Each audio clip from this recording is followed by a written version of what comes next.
Hey guys, it's Brian from the Dude What Movie Review Podcast. We have finally made it to the end of October. Halloween is now upon us, and I am so excited to bring you this Dude What original to close out our October programming here on the show.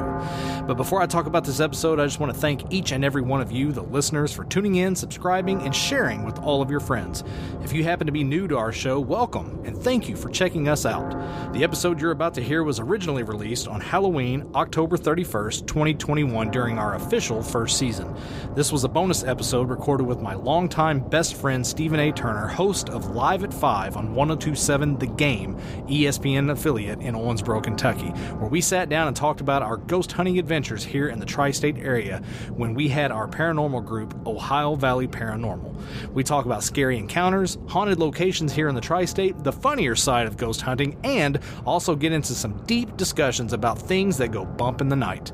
From a production standpoint, this may be my favorite episode I've ever put together on this show. I am very proud of how it turned out with regard to content and the final edit, and I can't think of a better episode to close out our Halloween season here at Dude What. Now, gather around the fire, hold each other's hands real tight, and prepare to feel the tingles up your spine and goosebumps on your arms while we bring you Tales from the Studio Ghost Stories. Happy Halloween, everyone. It is not the living that you should fear, and it is the dead.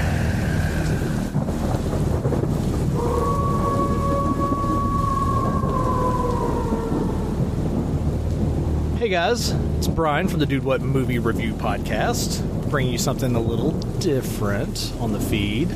We're having a little fun here in the studio tonight. I have a special guest with me. You guys know him as our former boss from the Homers Radio Network, the now defunct Homers Radio Network, but he has taken his talents to FM radio, 1027 The Game, ESPN affiliate out of Owensboro, Mr. Stephen A. Turner. Welcome to the 2420 West Studio, Steve. Thanks for having me.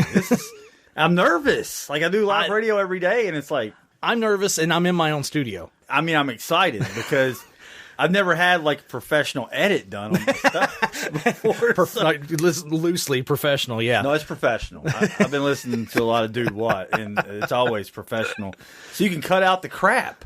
I can. Like, if you did that on Live at 5, it would go from an hour to about 6 minutes. So... You sell yourself short so much. Don't do it. Okay, about 8 minutes. Okay, 8 minutes. There you go. Yeah. We're doing something different here on our feed. Like I said, usually... Whenever you're hearing my voice, I'm throwing the intro in. I got Jim on the other side of the room. Jim. And how's it going, Jim? Normally, we would be covering movies that I've never seen that I should have already seen because we give you guys a new way to look at some of your old favorites. But we're not doing that tonight. Actually, you guys are listening to us on Halloween. 10/31/21, Halloween 2021. I mean... This is a good time of year. A lot of people getting out there and doing the trick-or-treating thing and having some parties, doing haunted houses and stuff like that. So we're here to bring you some spooky, scary stories. Maybe you're eating your Halloween candy right now and you're waiting for Michael Myers to show up and you get to listen to us. We have him in the studio with us right Terrifying. here. The huge figure, Michael Myers, is looking over us right now. You're sitting there on the floor. You're gorging yourself on some Reese's. You got some Hershey bars. You got some mung that you're going to just take and throw out in the garbage because no one wants that. No one, no. Right along with the popcorn balls. And we're here to bring you some entertainment while you guys are doing that. Yeah, I'm looking forward to it. I'm going to have to go way back in the memory banks on some of these, but I think it'll be fun to rehash some of our paranormal experiences together. And absolutely. Also, just experiences together. The fun thing about this, little peek behind the curtain here, Steve and I have been friends for a very long time. Day one, 6th grade. We've been friends, it's almost 30 years now? Yes. It's a long time we've been friends. I don't like to say how many years anymore. We're old. We're feeling it. Old. We're definitely feeling it. Yeah. But we've been friends for a very long time. Over the course of time, in our relationship, many things have popped up. We had high school, we had careers, we've had families. all that stuff. And then at some point we were like, hey, let's start a paranormal group. Yeah, I don't know where that one came in. I don't know. Especially since I won't sit in a room in the dark by myself. But yeah.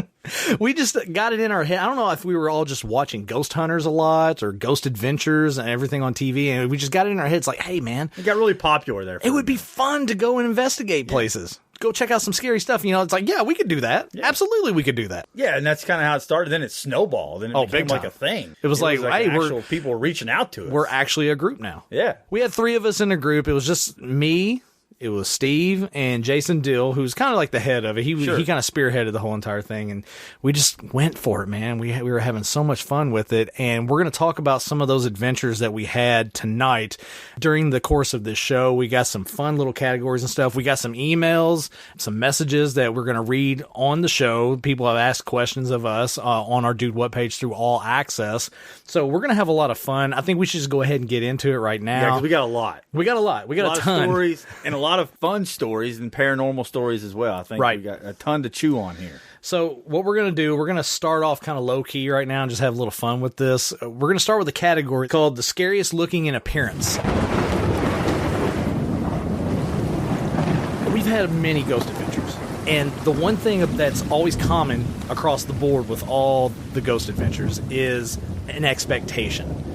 When you first pull up to a place, you stand there and you look at where you're going into, whether it be a cemetery, whether it be a building, whether it be a venue. It doesn't matter. Whether it's someone's home. Sure. You stand there and you look at it, and already from the jump, you're getting in your head an idea of how the night is going to go.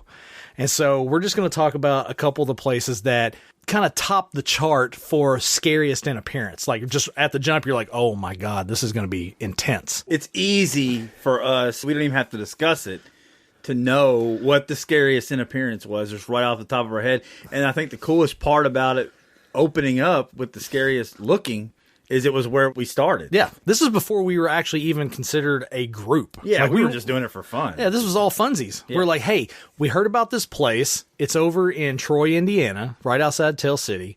Let's all get in the car and go and check it out. And we're like, oh, I don't know about this. Like, are we legal to go there? Like, is somebody going to kick us out? But still not sure we were legal. There's a little blurry line there, you know. We don't know. We really don't know. Limitations, I think we're clear now. We're good. It's over 10 years, I would think. I think. It's been a while. Yeah. Statute of limitations on paranormal activity is like 12, I think. So we're good. I think we're just under the line.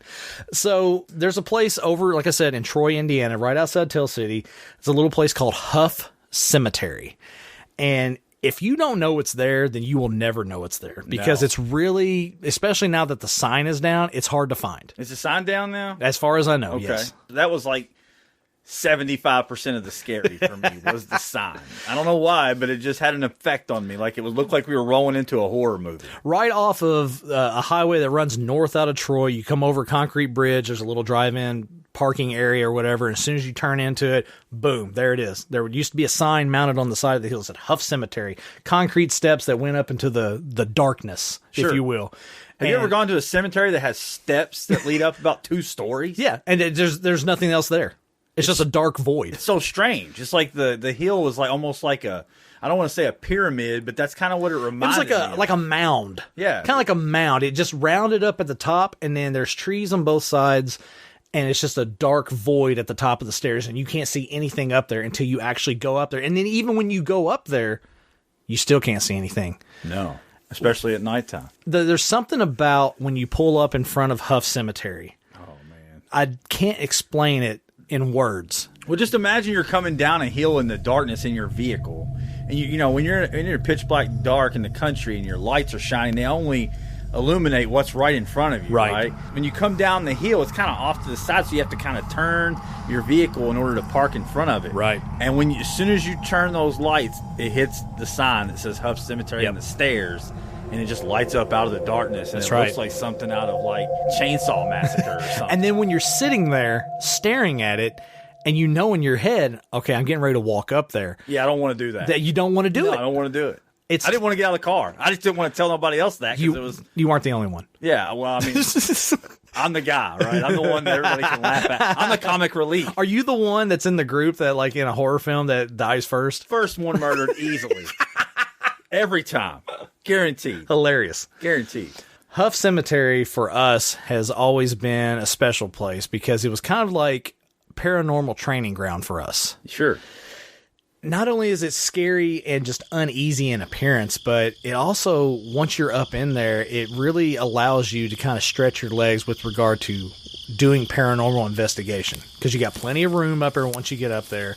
The headstones, the way they're laid out is kind of weird. It's almost like it's 2 rows, one on either side, and they're facing each other, almost like a chessboard. Yes, they're facing each other. And Yeah. You have a walkway in the middle between them. And then at the end of that walkway is a tree with a lot of thorn bushes, and if you push those thorn bushes to the side, there's a little path that goes back, and there's another section of the cemetery on the other side of that overgrowth that if you weren't looking for it, you would never know it's there.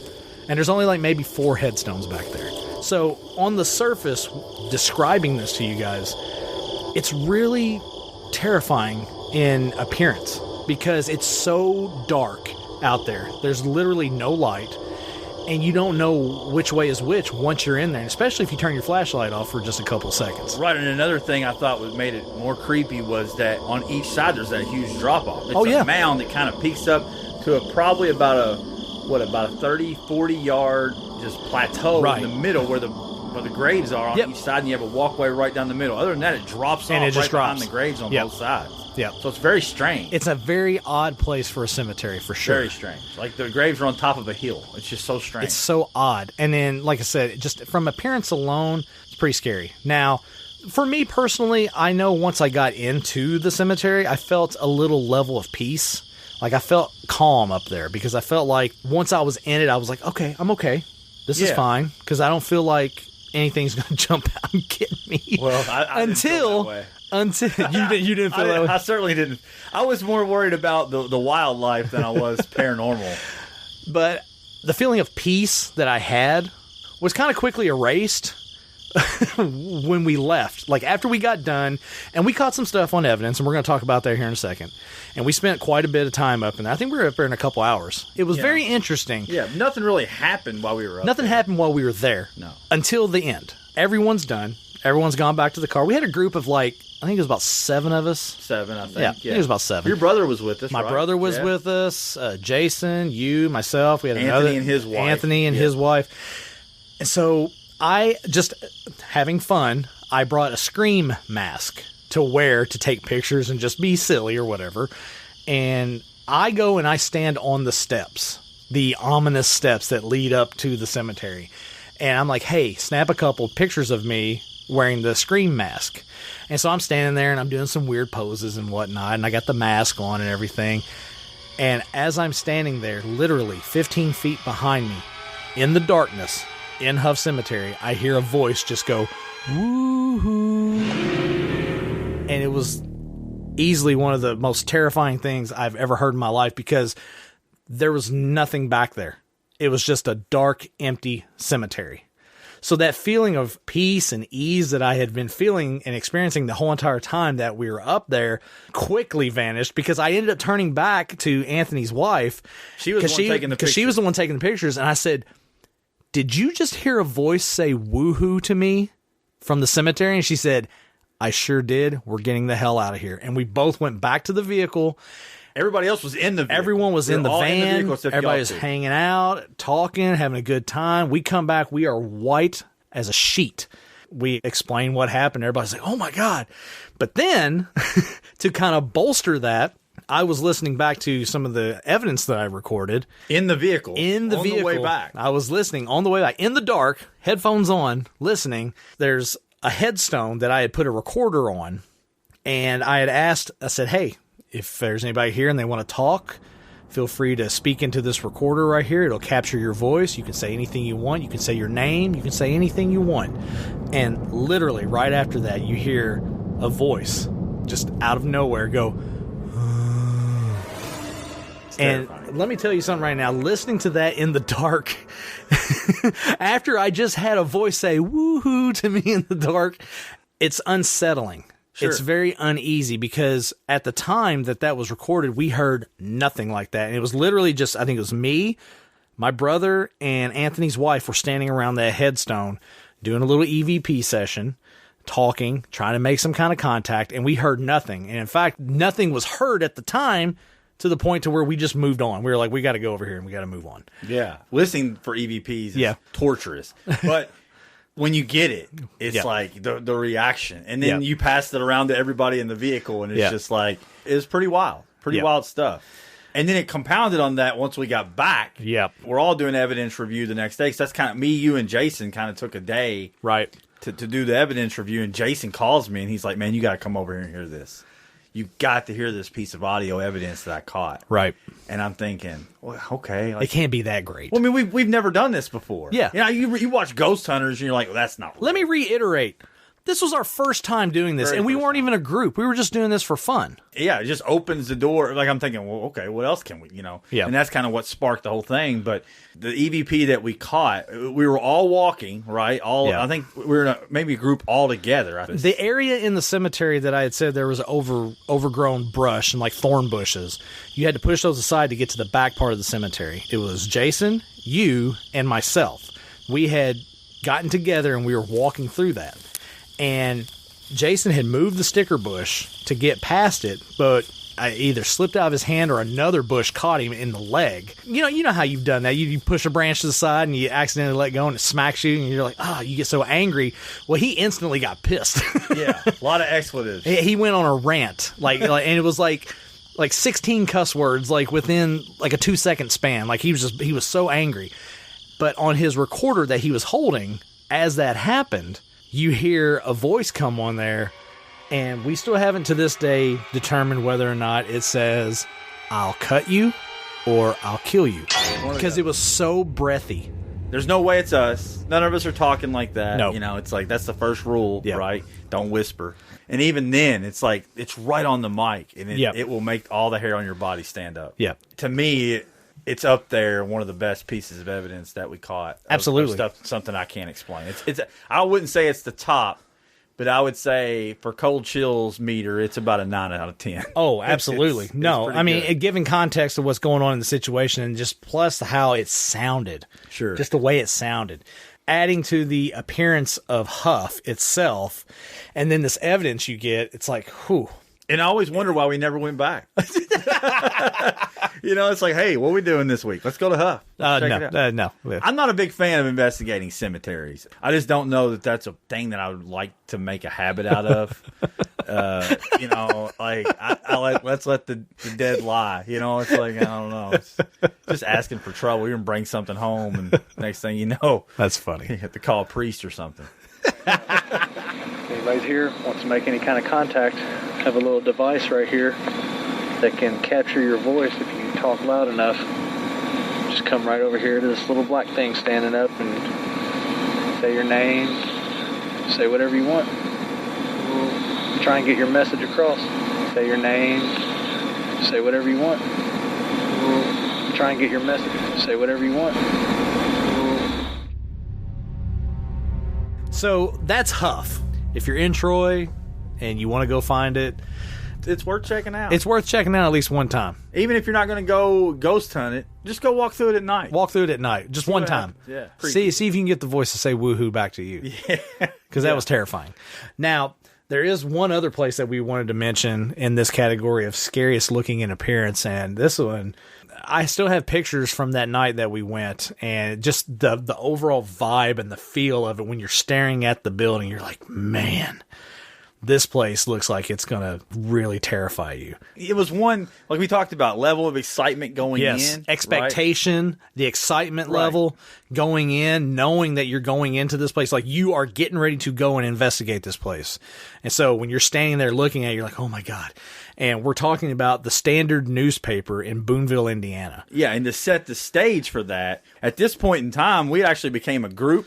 Yep. Right? Ohio Valley Paranormal. We had added an extra member, my cousin Eric. Into the group, and he kind of headed up the case management type side. Pretty much, he was kind of landing the cases for us. And plus, with the Standard newspaper in Boonville, it was literally a block and a half from his house, too. Sure. And they wanted to do a Halloween article, let the writer come in and she follows us around. Yeah, kind of tag along with documents us the night Yeah. and do a Halloween article. It was But that was pretty cool for us. It was great. It was great exposure. Yeah, I mean, we're not trying to get famous. We just want to go in haunted places. Yeah, we just want to go hang out in haunted places. That's We want access to go to haunted places. Sure. Is what we want. But yeah, we pulled up there, and I think it was probably about 9:30, quarter to 10 at night. Those of you who know Boonville, the Standard newspaper is essentially on the square. Traffic was kind of sparse. There wasn't very many. Boonville. It's Boonville. yeah, I mean, there's no one. There's no one out. There's like maybe 2 people out, Yeah. and they're probably looking for meth. But Possibly. unsubstantiated, but very possible. But when you pull up to it, it's dark. There's no traffic, so I was like, I got to get a picture of the front of the building. So I stepped across the street and took a picture of it, and I'm just standing there looking at it. And it's a 3-story tall building. I don't think the 3rd story is accessible. I think it's like a attic space, but there's a 1st and 2nd floor that is accessible, and then you have the basement. And it's old. And it's very old. Very old. You're standing there looking at it, you're like, man, this place looks like it's going to have some stories to tell us tonight. Sure. I will say... We're going to touch on some funny aspects of ghost hunting later on in the show. We're not going to talk about it right now. Oh, man. So the Standard in that regard delivered, but I will say to a degree it did deliver on some other aspects as well. That's the thing. I think different places have different perspectives for even the people that were inside. This is true. For myself and Jason, it was one of those nights where you guys were having all the experiences. And y'all got nothing. And we were falling asleep in the attic. I mean, it was me and Jason literally were sitting on a hardwood floor in the corner. The yoga in the studio. Pitch black dark, asleep for like 30 minutes during this investigation. So I don't have fond memories of the Standard, but you guys did. But pulling up on it, though, you had the same feeling, though. Oh, looking absolutely. At it, you're the like, expectations level on this place was way up there. I'd say 8 out of 10 for me on expectations. Delivery was more like a 2. For you. Right, but it was still cool to have the article, and I'm glad that you guys had stuff happen. Yeah. I'm always a skeptic. I don't ever believe anything. Right. Right? I'm always like, oh, okay, well, that's happening because of this. Yeah. And I write it off. Even when there is really no way to write it off, my brain will still try to write it off. Of course. And we had that experience in the front lobby, right? I think we had a motion detector that kind of made like a doorbell type of sound. Yeah, we had motion. it's just a simple door chime motion sensor that we shut the chime off. That way we could just watch the light on it go on and off if anything were to pass by it. Because the way it is, it's a steady light, but if something passes it, then the light flickers. And so we were like, all right, let's turn the door chime off, because the last thing we need is something going off in the middle of our investigation and this chime goes off and scare the hell out of us. That's right, yeah. So we turned the chime off, but we had the sensor sitting there to where we could see the light. All night long, that light is going off. To give you a picture for people that are listening, it's like if you've ever been in a shotgun house, it's real long and skinny. Well, the place where all the desks were, the editors and whatnot, it was really long. It had like multiple desks, but there was a front lobby area. Yep. Had 2 desks, and they were pushed right up against, like if you were to be sitting at your desk looking straight ahead, there was a wall, but just to the right of it was the door that led into the big room where we were at. And all night long, it looked as if someone kept kind of leaning out, looking out the door into where we were. Right, to the back of the building. And if you ever been in a place when it's pitch black dark, there's a lot of shadow play. Tons. And so it's very hard to say, oh, is that really something or is that not something? Plus, it didn't help that the main window of the place is on the square, and it's in that room. Yeah, in my mind, I'm thinking that's explainable. Yeah. It's in my head. It's not really there. But the light going out, detecting the motion, was a little strange. Yeah, especially when there was nothing outside. Like, you could say it was a car going by and the shadow play off of that, but we were getting motion sensors going off when there was nothing in there at all. And along with that, we were also getting the sounds of office sounds. You know, that was true, yeah. Staplers being moved, drawers being pulled and tucked back in, chairs moving, stuff shifting around on the tables when there's nobody in there. And then when you would walk in there, the sounds would stop. But as soon as you turned around and went back out of the room, they would start back up again. You know, little things like that I'd kind of written off from my 45-minute cat nap. Second floor. the basement, I think, was the creepiest, right? The basement was... Basements anywhere are creepy, but this place is like walking straight into like it was a dungeon. 1925. It was like a dungeon that you would see like in like an Inquisition movie. You know, you have the people chained up down in the dungeons and stuff on the bars, you know, the shackles and everything. This is what it looked like. Because you walk down there, it was definitely not finished. Had tons of old printing press equipment down there. That was cool. Yeah, tons of supplies down there. You know, you got off the steps and then got past the old printing presses. It just opened up wide and went from basically the back of the building all the way to the front of the building. There was a space at the very end, which would be the front of the building. So you're under that room where all that activity was going on. Sure. And it's just an open area down there. It's dirt floor. It kind of has like a dungeon vibe to it, like maybe like a portal to hell is going to open up at any moment. It really does. I mean, the wood is not like bright wood. It's all dark and dingy and dank. Yeah, for sure. Just had a really just kind of dirty vibe down there. I think there was literally one window, and it was at the back of the property, and it was no bigger than like a bathroom window. It was like really small. Very small. So whatever light was coming in was very minimal. It was not on the street. It was on the side of the building. So if there was anything going past it, it wouldn't affect light going in there because there's not going to be a lot of traffic in that area. So we get down in the basement. We're spending time down there. It's myself, Eric, and then the lady that is basically chaperoning us from the Standard, and that is actually going to be writing the story on us. And you and Jason are up on the second floor asleep in the yoga studio. The second floor is like a yoga studio. At one point when we're in the basement, I'm looking towards the front of the building, and it looks like there's shadow movement, which doesn't make any sense because there's no light play in there. I'm trying to get my eyes to adjust, and I'm like, maybe I'm having a hard time seeing because I have the light to my back. Let me go to the front, and that way I'll have the light in front of me, and that way I can see the things that are in front of me. I'll at least have an outline. So Eric and the lady stay in the back. I'm at the very front, and I'm seeing little shadows dart back and forth. I can see them like clear as a bell, just darting back and forth. But I can't make out where exactly they're at, how far. You know, the depth perception whenever you're in a space like that is just none. Like you have none. There's like an aisleway in between two sections down there. It's like you have stuff on this side, stuff on that side, and there's a walkway in between that goes from the front to the back. And I go to step into that little walkway to go back to where they are at the back. The biggest, largest black mass that I've ever seen in my life rises up from the floor directly in front of me. And it blocks out everything. I can't see anything. It just rises up out of the floor and then just dissipates and just gone. It was so sudden. It happened all within like a matter of like a second and a half, like 2 seconds. As it happens, it took me by surprise, and I jumped back, and I'm like, did you guys just see that? And Eric's like, what? And they come running up there, and like I'm shaking. And like right now, like I got the hairs on my arms are standing. Sure, it's got me a little bit too. I'm like, because I can still remember it vividly from that night. And they come running up there, and he's like, what? And I explained what happened, and he's wide-eyed looking. He's like, are you kidding me? I'm like, no. I'm trembling while I'm telling him. It took me like a good 5 to 10 minutes to kind of come down from the quote-unquote high of it all. By that time, we had made our way back upstairs, and you and Jason are mad. Are pissed. I was extra pissed when I found out you had that happen. And then we go down there and nothing happens. So that's why I have a low opinion of the Standard, and you have a great one. And see, that's what's funny about paranormal stuff. It's how your night goes. It can literally be great. You guys were so mad. Oh, I was so mad. I thought this was a huge waste of time. Because if ghost hunting's fun, right? And so you sit in the dark and nothing happens, right? And then it's not fun. Yeah, that's the thing we should probably go ahead and reiterate right now while we're talking about some of the places that look scary in appearance.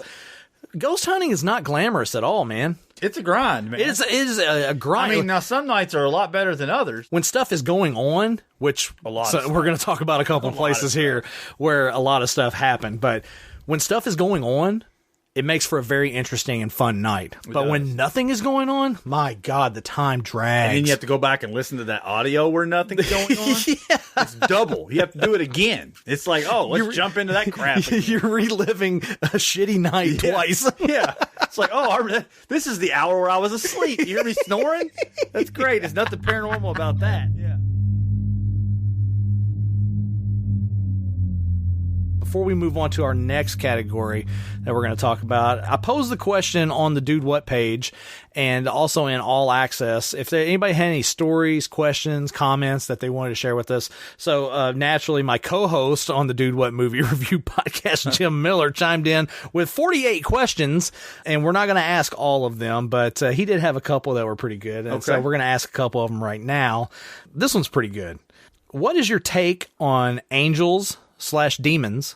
And do you think there is an overlap of that with ghosts/spirits, etc.? The problem with it is I don't know that I believe in ghosts. Okay. I don't know that any of this stuff that we have happening is ghosts. I don't know that I believe somebody's trapped here. That would go against what I believe in. I think you go one place or the other, and that's the end of it. I don't know what it is. It's paranormal. I can't explain it because I don't know. That's why I'm fascinated by what it could be. Right. Black masses and what I've seen with my own personal eyes doesn't really translate to human activity. I don't necessarily know that a spirit of some person haunts a place. I just don't know that I believe that. The voices and stuff that come on audio recordings, is there another dimension? I don't know. I have no idea, to be honest. And that's what makes me so fascinated. As far as angels and demons, it scares the shit out of me, to be honest. I don't know if anybody's seen Midnight Mass on Netflix. But that show made me so damn uneasy. And it's just like all the Exorcist stuff. Is that because of your religious upbringing? I believe it could be real, and that's what scares me. I don't believe ghosts are real because, I have a hard time believing that somebody would be trapped here. That's funny. Angels and demons, on the other hand, I believe in. I don't know the extent of it, and I don't want to know. I don't ever want to know. I don't want to see a possession. That's funny. I don't want to see an exorcism and any of that stuff. That's hilarious. I'm terrified of it. And so, yeah, that's my take on it. I'm never going to be that guy in, The Conjuring. I'm going to be the one that's leaving. Oh, where's Steve going? He's driving away. Oh, Steve was just here. Where's he at? He's 6 miles away already. With a bottle of holy water that he stole from us. He's drinking it religiously. He's pouring it all over his head. Showering in it. Me personally, I don't have a religious upbringing, and I don't have religion in my life now, so the whole thing of angels and demons, I can't really comment on it. I don't have a point of reference to it. Do you believe in possessions and stuff? I don't know that I do. I don't know if I do either. I don't know that I do. That's why I'm kind of wishy-washy. Well, and then you talk about the idea of ghosts and spirits. I think we have talked about this before. I don't know that I really believe in ghosts either. I think I just believe in energy that can't be explained. Energy. That's a good one. That's a good word. I feel like there's energy out there that cannot be explained from science or religion or any other aspect, and it just manifests itself. It's one of those things that it's a weird spiritual thing that you can't really explain. Why did I have a black mass shoot out of the floor in front of me and block out everything that I see? Why did that happen? I don't know, but it's clearly an energy that manifested itself right in front of me. I've always just kind of treated it as that. Right. It's energy that I can't explain. I agree with the energy part. There's definitely something to do with energy because the way it registers on electromagnetic detectors and the EVP detectors. There's definitely an electrical charge that is circulating around it that it taps into that we've experienced ourselves. I've seen it, yeah. I think it pulls from different parts of our atmosphere and different parts of things that we just don't know about. There's so much that we don't know about that we can't even process, and I just kind of lump it into that. And I think that's why we're so fascinated by it, because we can't explain it. We don't know what it is. One other question that Jim had, in light of the last question. Oh, boy. Have you guys ever investigated an abandoned church? Would you want to? No. No, we have not, and I don't know that I would want to. I think I've answered it. And moving on. No, I mean, it's just, that's terrifying. I feel like it's like a Ouija board to me. It's off limits for me. My belief, I think Ouija boards are garbage. I don't believe in them. I don't know that I do or I don't. I don't want to even find out. I personally don't believe them. I think they're silly. I think the whole idea of them is just dumb, personally. But my wife, don't even bring it anywhere near the house. There are certain things you just don't want in your life. Why do you want to invite that into your life? Why do you want to open that door? Don't. Right. Keep the door closed.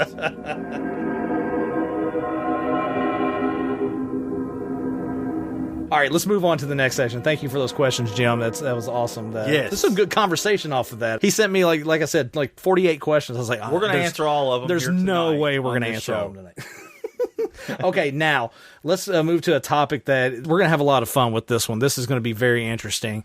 You know, we just talked about places that we investigated that were scary in appearance. Now let's talk about actual backstories of places that we've investigated. Now we're going to talk about one in particular because this is one crazy ass backstory. It's fantastic. It's my favorite. It's fantastic. I love it. So we're talking about the best backstory. And I think out of all the places that we've investigated, Diamond Lake Resort in Owensboro, Kentucky, out in just west of town, about what, 10 minutes from town, 10 minutes from town. Famed in Western Kentucky, campgrounds, swimming holes.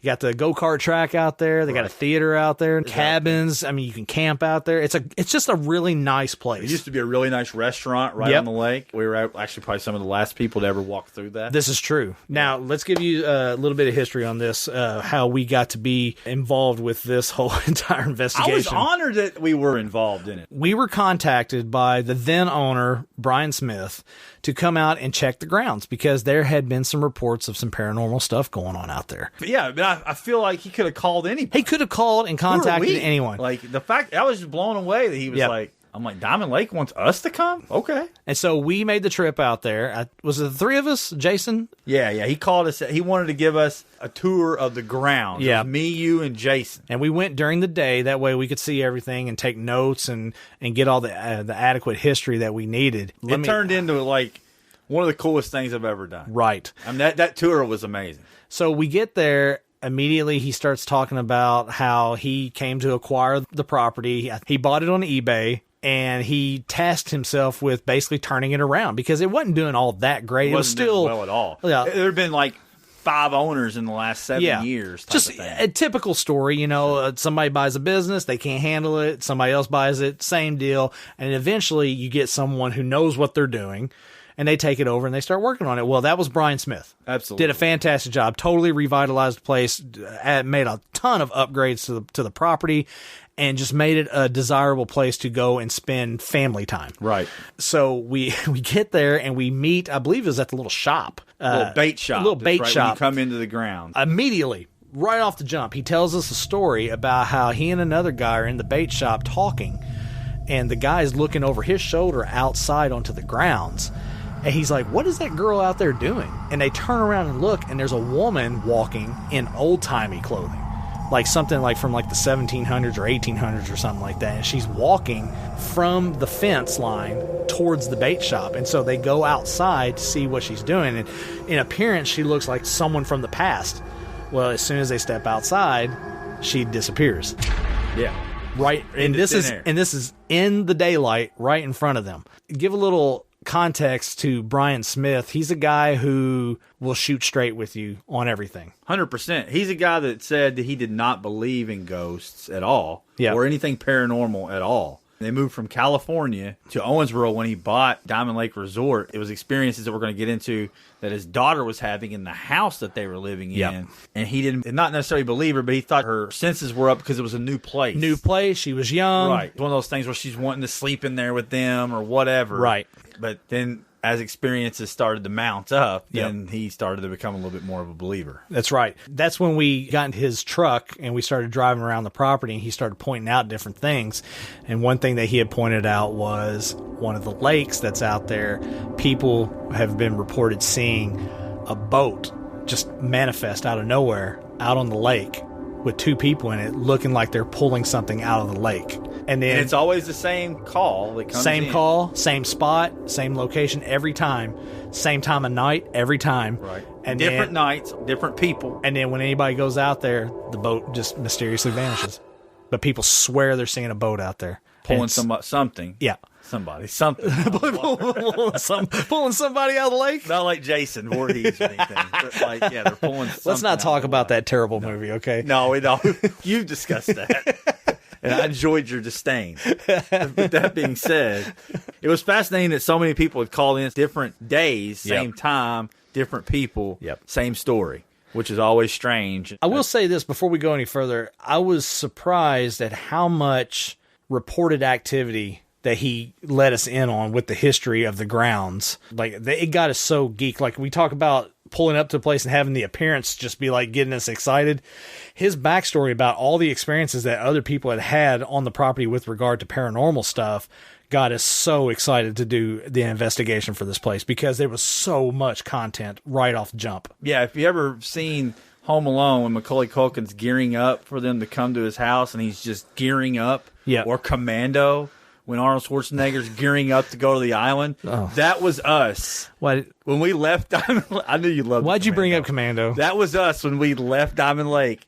Because it was supposed to be negative 10 degrees that night. Yeah, it was going to be really, really cold that night. We were gearing up, just like on Commando, to go on the greatest ghost hunt of our entire lives at that point. But the paranormal stuff wasn't even the best stuff. That being said, it mixed in really well with the history. Yes. The history blended in with the paranormal when he took us down to his house, which to this day, the memories of the house itself, I still vividly remember thinking I just never had been in a place like that before. Like, his house wasn't really a house. It was a compound. Any house you've ever been in, I'd say most of the houses you've ever been in are built in square rooms. Everything's laid out in squares and rectangles. Yep.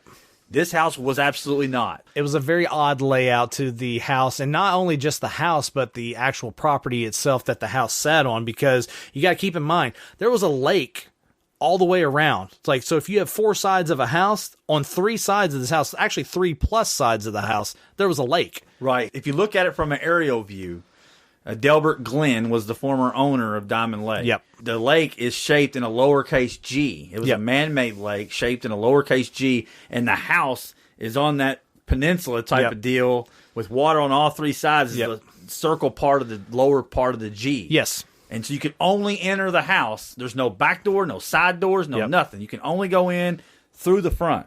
It's set up like a compound. Straight 100%. up compound. Got the crow's nest up on the second floor when you go up to the top. Sure, where his master bedroom was. Yeah, full 360-degree windows at the top so you can see in any direction coming around. Which is basically the lookout. Yep. Right. And then if you're downstairs and you're looking out the windows go pretty much from the floor up. All the way to the ceiling. And if you look out the window, you feel like you're on a houseboat. Yeah, because it's all water. You don't see ground or anything. Yeah. It's very strange. Now, the interesting thing about this house that a lot of people are like, well, who gives a shit about architecture? But you got to... Oh, it's pretty cool. It's cool, but with regard to the grounds itself and talking about paranormal activity that may or may not have happened there, when you look back at the history and the stories that came out of Diamond Lake, one of the interesting things that we had no idea was Delbert Glenn and his connection, possibly, allegedly, with mob ties. Sure. And with the Rat Pack in the 70s. Illegal gambling that was allegedly going on within that compound at Diamond Lake. And using the resort to launder the money. That's right. That's the story. That is the story. Which is awesome. It's freaking great. And we had no idea about any of this going in. No, had no clue. And he's laying this all out for us, and our mouths are on the floor. Sure. We're like, oh my God. He's got pictures of Sammy Davis Jr. in his living room. I mean, what would become his living room. Well, yeah. It's crazy. It's insane. I guess he kind of pulled everybody together to get old pictures and history of the grounds, and there's pictures of Sammy Davis Jr. at Diamond Lake in Owensboro. Crazy. And then you start looking at the layout and then the stories that have come out, and you start looking at the shapes of the rooms, and then you start visualizing in your head. You're like, okay, they had a craps table over here. They had a roulette table over here. Slot between each window. You look at the way the windows are perfectly spaced out along the lake, and it's perfect width for a standing tall slot machine in each spot. And then you have the crow's nest up top with the 360 degrees, so no one's coming in or coming out without someone seeing it. You can see the highway. You can see in every direction. Beyond the lake on all 3 sides that the house is built on, it's just tree line, nothing back there. So even if you tried to come that way, someone's going to see you. Right. It's insane how set up it is. And then you factor in all the paranormal stuff that would come decades later that we're getting ready to talk about, the stories, especially with his daughter, the layout in the house. You're sitting there talking about how there's no rectangles, there's no squares, it's all in like triangles. Then you talk about like the way the rooms are set up and how they all butt into each other with this dead space in the middle of the house. The story is that Delbert gets arrested, which he did. Yep. Factually get arrested. Yep. He has a fortune in cash. Yep. So he goes and buries the money on the property is the story. That's the story. Or hides the money somewhere on the property. Yeah. Brian believed it so much that he had the Roto-Rooter people come in to put a camera down in the dead space. Where in between all the rooms that was unaccounted for. Because it was basically like a 4x5 dead space within the walls where all the rooms kind of butt against each other to that center space of the house. And he thought maybe a panic room. Maybe I'm thinking Stir of Echoes. I mean, I'm thinking Kevin Bacon's going to pop up any minute. I mean, I'm always thinking the worst. Right. I'm not going to find money. I'm going to find a body in here, or maybe multiple bodies. I'm not 100% convinced that there's not any dead bodies at the bottom of that lake. Oh, I'm not convinced. I'm not convinced there's not dead bodies hidden on the house somewhere. I guarantee you there's at least a couple dead bodies at the bottom of that lake. Just given the stories that we've heard about the mob ties and everything about just illegal gambling, I really do feel like that if they were to go and excavate the pond, drain it, and excavate it, and then the grounds as well, you would uncover some stuff that you don't really want to uncover. I agree. The weird part, too, so they're having all this paranormal activity based around their closets, yep. And they all kind of backed into this dead space. Yeah. Like the doors in the closet door would slam. He told the story about how he was standing in the doorway talking to his daughter, and then just out of nowhere, the closet door in the bedroom just slammed. Like as if someone grabbed it with both hands and slammed it as hard as they could. Yeah. Violently slammed.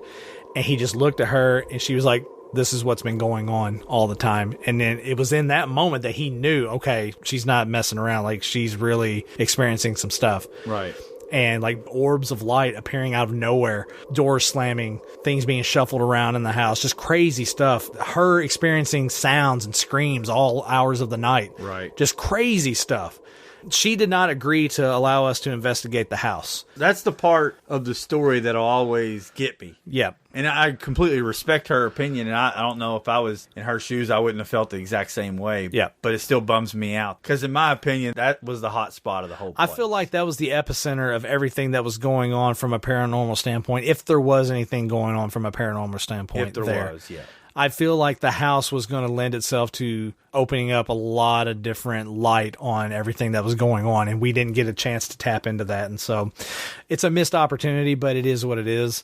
But we still had fun on the investigation that night, even though it was sub-zero temperatures. Yeah, we dressed pretty warm. Now, we did leave out the theater. I was going to do history and evidence at the same time because the theater was a building. I don't know what it had been used for in the past, but I know that he renovated the theater and made it like a place that musicians would want to go and play now. It's a legit little place. Sure. I mean, it's a rocking little hall. Plenty of seats in there, and redid everything. But while they were going through the renovation process, that's when they ran into a lot of problems.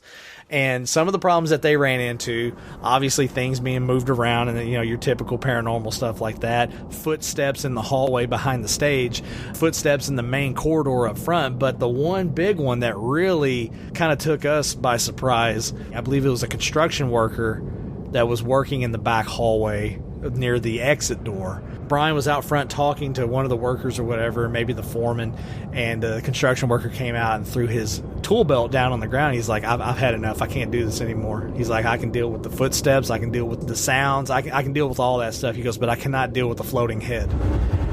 Yeah, floating head. He had witnessed, coming from the basement area up the stairs, a floating head of a female. And it scared the living shit out of him. I mean, yeah. And he was gone. If I had seen that, I'd have been gone too. I'd have walked home. It happened so frequent and so often that even the UPS driver would not deliver to the back door anymore. He would drop off stuff to the front lobby and wouldn't get a signature. He would just drop and go.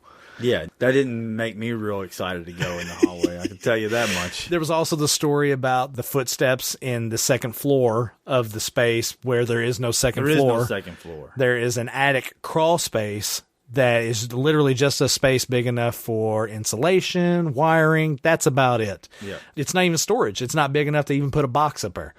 But they were talking one night. It was about a group of 4 or 5 people talking, and he had a friend from out of town who had a very loud voice. His voice carried. Not like Jim Miller. No, definitely not like Jim Nothing Miller. Like Jim. No. Jim's voice is very subdued and very calm. But We love you, Jim. We love you so much, Jim. But this guy was talking, and they were, like I said, a group of 4 or 5 people, and he's sitting there, he's telling a story about something, his voice carries, you know, and so it's, you know, when you're talking to someone like that, you can't really hear anything else, right? Just his voice. But while he's talking, where there should be a second floor, they hear the footsteps coming, and there's no floor there. It's just an attic crawl, but it's clearly loud footsteps, and he's still talking, but everyone else is hearing it, and he just stops mid-sentence. He's like, "You got somebody upstairs?" And Brian started laughing. He's like, "We don't have an upstairs. There's not an upstairs." Yeah, joke's on you. Yeah, so. From the history with the illegal gambling and Delbert Glen and all that stuff, and all the paranormal stories that he had told us of accounts of people have had on the property, it made for a very fun, interesting night, despite the sub-zero temperatures. Now, from an evidence standpoint, we didn't really capture that much that night. Didn't have much happen. Yeah. There was a few instances where we had some stuff happen, you know. All in the theater, right? Shadow play in the theater. I was able to actually capture the footsteps on recording up in the loft area. In the loft, yes. Yeah. The stationary recorder. Stationary recorder, and you hear footsteps start off real faint, and then they get louder coming to the recorder, and it's like, okay, well, that justifies that. Or, yeah, anybody else listening, they wouldn't be that impressed by it. But to us, knowing where that recorder was, knowing there's no way you can walk up there, and to hear how they get closer to the microphone, pretty crazy, is creepy as hell. But the best evidence that we did get from that night, wrapped the whole thing into a nice little present with a bow on it. That's right. The back hallway. We had guests with us that night. We had friends of ours, John Gass, and his father came. And I believe at one point, you, myself, and Sarah had split up, and we had gone down doing our thing. And then John, his father, and Jason were together. And they were doing an EVP session in the back hallway where the stairwell was to the back door where the construction worker had seen the floating head. And so we had a camera set up there with the black lighting out there to try and capture something. We had recorders going, you know, doing the typical questions. Are you here? Are you a male? Are you female? You know, can you let us know that you're here? Blah, blah, blah. You know, typical questions. But then at some point in the night, I think it was either John or Jason had asked, did you live here? I can hear it in my head right now. Did you work here?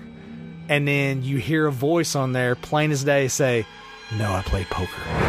Plain as day. There's no disputing it. And the funnest part of letting other people hear it is don't tell them what it says. Oh, that's just hand it to them and say, "What does this say? What does it sound like?" And every single time, I've let 30, 40 people hear it. "No, I played poker." "No, I played poker." And the poker part is so distinct, and it's the whispers. It's "No, played poker."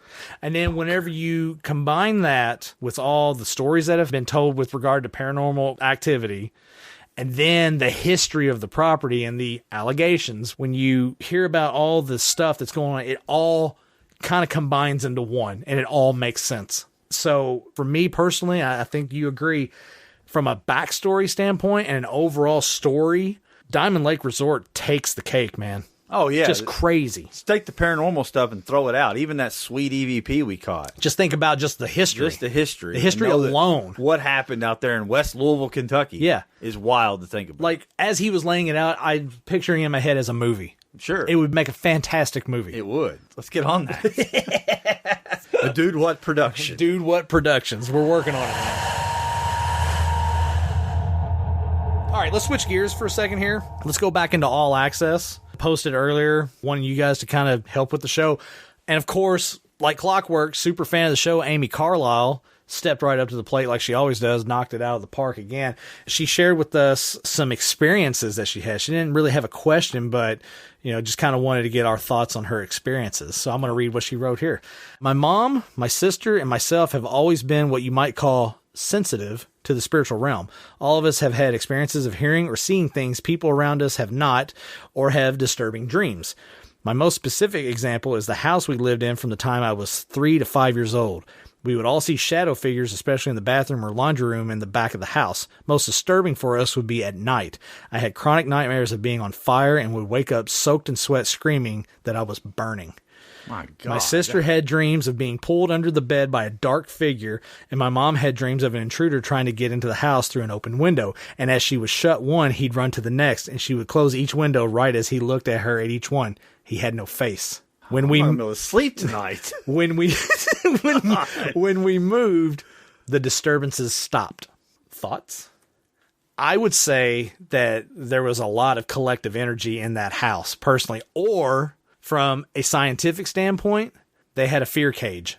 Yeah, which dreams, though, fear cage can affect your dreams. Okay, yeah. Maybe you had some bad wiring. Yeah. So what you guys may not know, all right, we'll do a little technical jargon here. A fear cage is when you have exposed electrical in your home that is basically like if you have a room, or even it can be your whole house.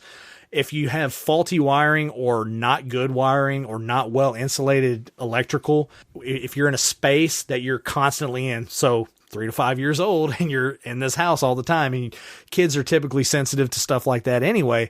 But a fear cage is when that electrical exposure is around you at all times. And what it does is the exposure to it starts to make you basically hallucinate. Hypersensitive. Yeah. It makes you creepy hypersensitive.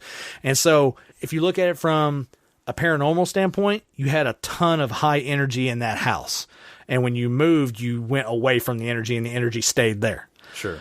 From a scientific standpoint, I would say you probably had faulty wiring. I would say you had a fear cage that you were in all the time, and it created this hallucination, so to speak, within your dreams and the way you felt and just the overall vibes. It's weird to have the same dream, though. Well, I mean, she talks about continually having that's true. Where she was on fire. That's true. But I mean, that's awful. Yeah, but reoccurring nightmares happen. Sure. I had a reoccurring nightmare for a decade. I would say from the time I was 7 till my mid-teens, I had a recurring nightmare of falling off a cliff. But when I fell at the bottom of the cliff, I didn't wake up. It was as if I survived the fall, and I'm just staring off. Yeah, that's awful. That's dark. That's so. You're like a vampire. Don't feel so bad out there, Amy. Yeah. You're not alone. I mean, the fear cages, that's a great theory. I think that's the first thing you could use to explain it away, especially since it stopped. Right. The only other thing I could think of is you had some crazy poltergeist action going on right. at the house. And I don't know that I believe in that. So I'm going to go with fear cage for 500. We're going to talk now about some funny ghost hunting stories, the funnier aspects of paranormal investigating. Now, we were talking about it earlier, how paranormal investigations really are not fun unless some cool stuff is going on. And I'm telling you right now, we're right there on the edge of laying some really freaking fun stories for you. Yeah, we're not even into the meat and potatoes yet. You're getting a sample right now. You're getting the appetizer. Yeah. So before we get to the good stuff here in a little bit, let's talk about some of the funny stuff that has happened on some of our ghost adventures. It immediately made me think of how Eric and I were sitting in the back part of the Campbell Club. If you guys that are listening have ever been to the Campbell Club, when you go in the main entrance, the front door, you kind of sidestep to the left of the stairs that go up to the second floor, and you can look straight all the way to the very back of the building. You have like 3 rooms that you go through, but it's like a straight shot to the very back. And so Eric and I are we're sitting in the very back room, and it's late in the night. It's late. Like, it's like 2:30 in the morning late, all right? Eric and I are sitting back there, and we've kind of sat ourselves in a spot that's right there in that corridor to where we can see to the left, to the right, and all the way to the front. And while we're sitting there, we're just kind of chit-chatting, talking about stuff, you know, kind of theorizing on some things, talking about the history. And about that time, we see something dart, I mean fast, coming off the stairs, just shoots across to the right. And we're like, oh my God, did you see that? And then this little kid comes running into the room. One of the guys that was with us investigating, he had brought his kid. Like, I'm talking about like a 6-7-year-old kid. Yeah. And he didn't think to not dart in the middle of a dark room or a dark series of rooms while we're doing a paranormal investigation. Yeah, I he think just we had shot called right it through upstairs. He was with me and Jason upstairs. Yeah, and we were coming down, but he darted. He down took ahead off, of us, took right? off, so, yeah. and shot like a rocket. And we lost our shit, thinking we just saw the coolest thing ever. No, it's just this 6-year-old boy running through the rooms. And Eric was a little bit upset by it. He was mad. He was very mad. Eric was I had to talk him off the ledge a little bit on that. He was mad. He's about to choke a kid. Yeah, he was. That kid was going to die that night. It was basically. But it was so funny. It was so funny. What's some funny stuff that you remember? The number one most funny. The number one most funny? You want to go ahead and jump to the number one? We're going because we got to work our way down. I'm working my way through memories here, and the one that immediately jumps out is the Standard. Which adds to the reason why I hate that place.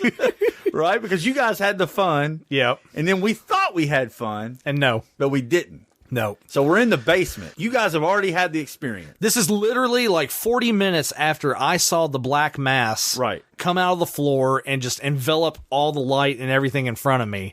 40 minutes later, Eric and I are sitting in the front room. Yeah, y'all are just chilling. Just chilling. At the desk where the activity was happening, right? So y'all are just chilling there, taking a break. And we've already established that once you're in that room, the activity stops. So we're just kind of sitting there, just kind of taking stock of what had happened.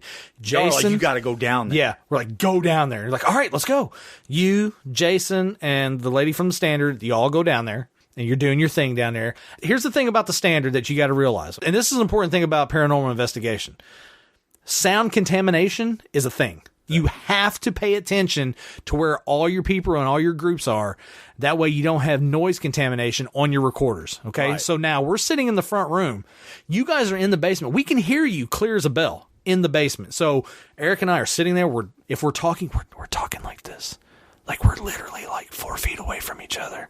And that's something you also don't do when you're actually recording in a room. Yeah. You guys are upstairs away from the recorder, so that's one thing. But like, you don't want to whisper because it can be very easily misconstrued. If you have the recorder, you're talking at a normal, not elevated, and don't whisper, just talk. But if you are in a space where you know someone else is recording, then you whisper. Right. And that way you don't want to contaminate their recording. So you guys are down there in the basement. You're doing your thing. Right. It's black as pitch down there. Yeah. You can't see nothing. Right. And y'all have just told us the story of the black mass. It's dark. Your eyes are adjusting.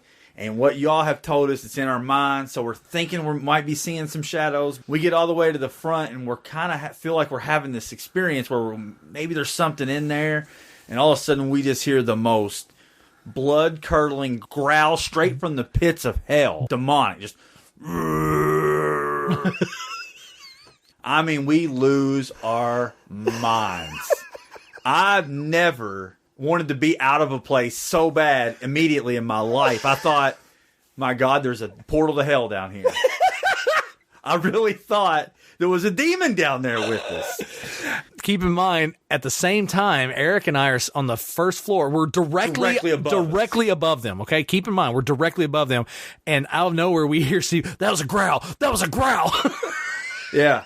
Unfortunately, I think everybody's connected the dots right now that it was Eric's flagellants that... So we're sitting sitting in chairs directly above them. We're being really quiet. We know they're down there. We don't want to contaminate their stuff. But Eric, it hit him. And he just kind of casually leans back and just rips ass. And it was low and it was like, roar.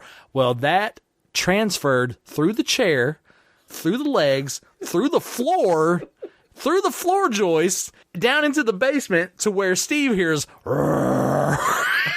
Listen, anybody would have thought it in my position. They come running upstairs. I was done. Steve was like, that was a growl. It was a freaking growl. Y'all held it together for a good 30 seconds. For like 30 seconds, me and Eric are like, a growl? Seriously? Like where we saw the black mass? And you're like, it was a growl. And then Jason's like, I can't believe what I heard. And then we start laughing. And I go, Eric farted, man. That didn't make the article either, which was super. I mean, I was bummed that it wasn't in the article. What's funny, if I can find the old audio, I mean, it's so funny. Classic. The audio that we had from that night in that room where me and Eric are sitting there, like, as soon as you're like, that was a growl. That was a freaking growl. I lean over to Eric and I'm like, he thinks your fart is a growl.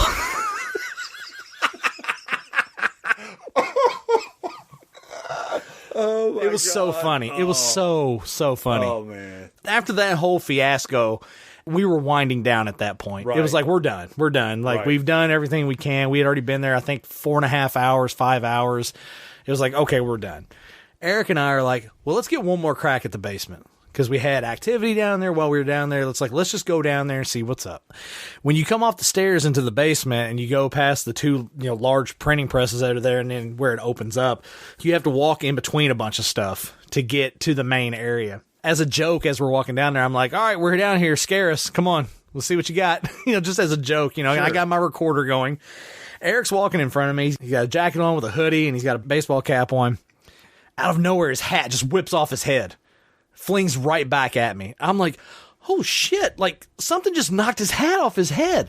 And he turns around, he's like, he has this look on his face, but then he just starts laughing. And I'm like, what?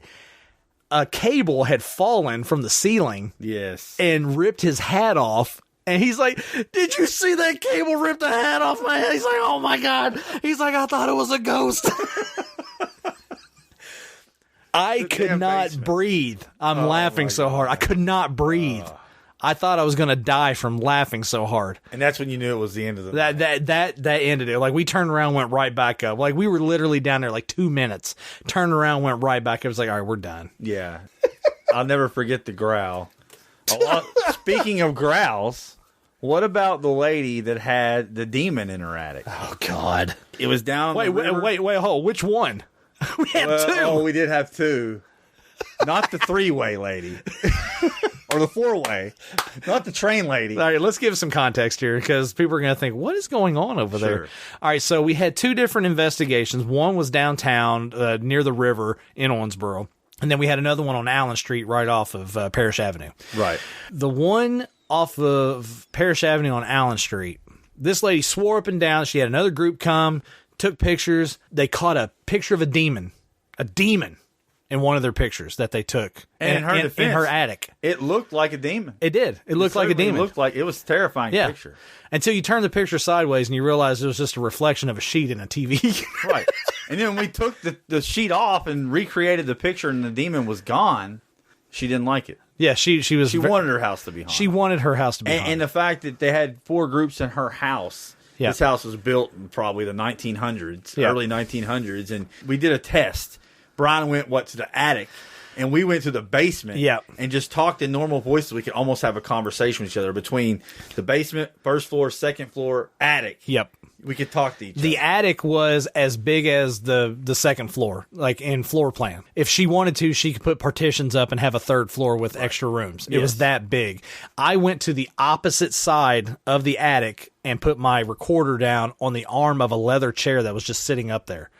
And I was able to pick up everyone's voices clear as a bell on the recorder all the way in the basement. Yeah. But she had groups come in and they swore up and down that they had caught all this demonic voices and her place was like a gateway to hell and all this stuff. They had her convinced. She wanted to be convinced. Because she wanted to be convinced. Right. And she probably wanted something else that night. I think so. It was really weird. I think maybe that was the plan. It was really, really weird. It was just me, you, and Jason that night. Yeah. And I think she was wanting some sort of a fantasy played out. It was very weird. We were not feeding into that fantasy at all. I've never seen a female jump on the bed that excited. It was crazy. It was weird. It was weird. It was weird. It was weird. I think at one point you kind of pulled me aside and you're like, are you getting like the vibe that I'm getting? And I'm like, yeah. Yeah. And then Jason randomly later was like, is this what I think it is? I'm like, me and Brian just talked like about 3 different points in the night. We're like coming up to, hey, what's going on here? Accidentally leaving certain types of toys on the nightstand. And we're not talking Tonka toys. Not Tonka toys. not Legos. Not Legos. No. Definitely not Legos. No. I mean, I don't know. It was weird. It was strange. It was odd. And she ended up throwing a bottle cap down the hallway during the EVP session, claiming that a spirit threw a bottle cap down the hall. Right. Threw a candlestick at you guys on the couch in between you guys and freaked you guys the hell out. Yeah. Well, yeah, when you're in the pitch black dark, you're doing an EVP and she was nuts. With a candle. That was a whole experience in itself. And then the other lady who claimed she had a demon in her attic was the house. One of the funniest stories ever. It's fantastic. The first story was the demons in her attic, right? Yeah. And that somebody went up there and found like a rosary and some religious stuff in a box or something, and the demon was up there. Right. And the only thing I found up there was rat feces. So it had a rat infestation. The attic itself was like, the stairs were built into the wall in her closet to go into the attic, which was strange. and you get up there and you almost fell out of the attic, and I thought, oh my God, like I've never seen Brian move that fast. It was because there was rats up there. There was rats. As soon as my head broke the threshold up there and the flashlight hit, all I saw was just rat crap everywhere. And I was like, okay, we're not hanging out up here. No. And so I went back down, and then she had the, was it the demon in the mirror? Demon in the mirror, same situation. Same thing. They take the picture, the flash looks like a demon. Yeah. We recreated it instantly. Obviously was not a demon. Yeah, just a flash in the mirror. That's it. That being said, now keep in mind, this is all within 5 minutes of walking through the door. Yeah, we literally were in her house for less than 45 minutes. Yep. Before we figured out it was BS. Right. But the best part... well, there's two good parts. Okay, I'm going to lead with, okay, the guy that was here last time that said she had a demon in her attic had told her to put her house shoes at the end of her bed and put a piece of tape right at the end of the shoes, and that way she would know if they had been moved. And she said, well, they just keep getting moved. But this lady had like 6 cats. Yep. And I'm like, there's a pretty good possibility that your cats are kind of knocking your shoe over or carrying them off or whatever. Oh, my cat can't carry a shoe. My cat couldn't carry a shoe, and literally before she can even get the word shoe, I shit you not, out of her mouth, the cat comes around the corner with a shoe in its mouth. And I do not make that up. That has legitimately happened. As soon as, my cat can't carry a shoe, there's the cat with the shoe. What's funny is Steve is standing there. She's saying that to him. I'm standing there watching this cat carry a shoe, and I just kind of look at Steve, and I'm like, are we going to address this? We're not even going to bring it up. We're just going to leave. We're going to go in the kitchen to have a powwow. And I think that's what we did. We went into the kitchen to talk about exit strategy. Yeah. Because we're not going to investigate this lady's house. No. Obviously, it's not haunted. Obviously not haunted. And so we're in the kitchen. We're sitting down in the dark. We thought we'd give it a fair shake. We sit down in the dark. We were like, let's at least try and do an EVP while we're here. They went outside. Right. They were outside. They were hanging out in their car. We stayed in the house. Sat in the kitchen. We're like, all right, let's talk about this. We turned the lights out. It's like, all right, while we're here, let's at least do an EVP session. And we're like 5 minutes into it. We're asking questions. I think one of us even was like, are you here? Is there someone in here with us? And about that time, we hear the loudest shriek known to man.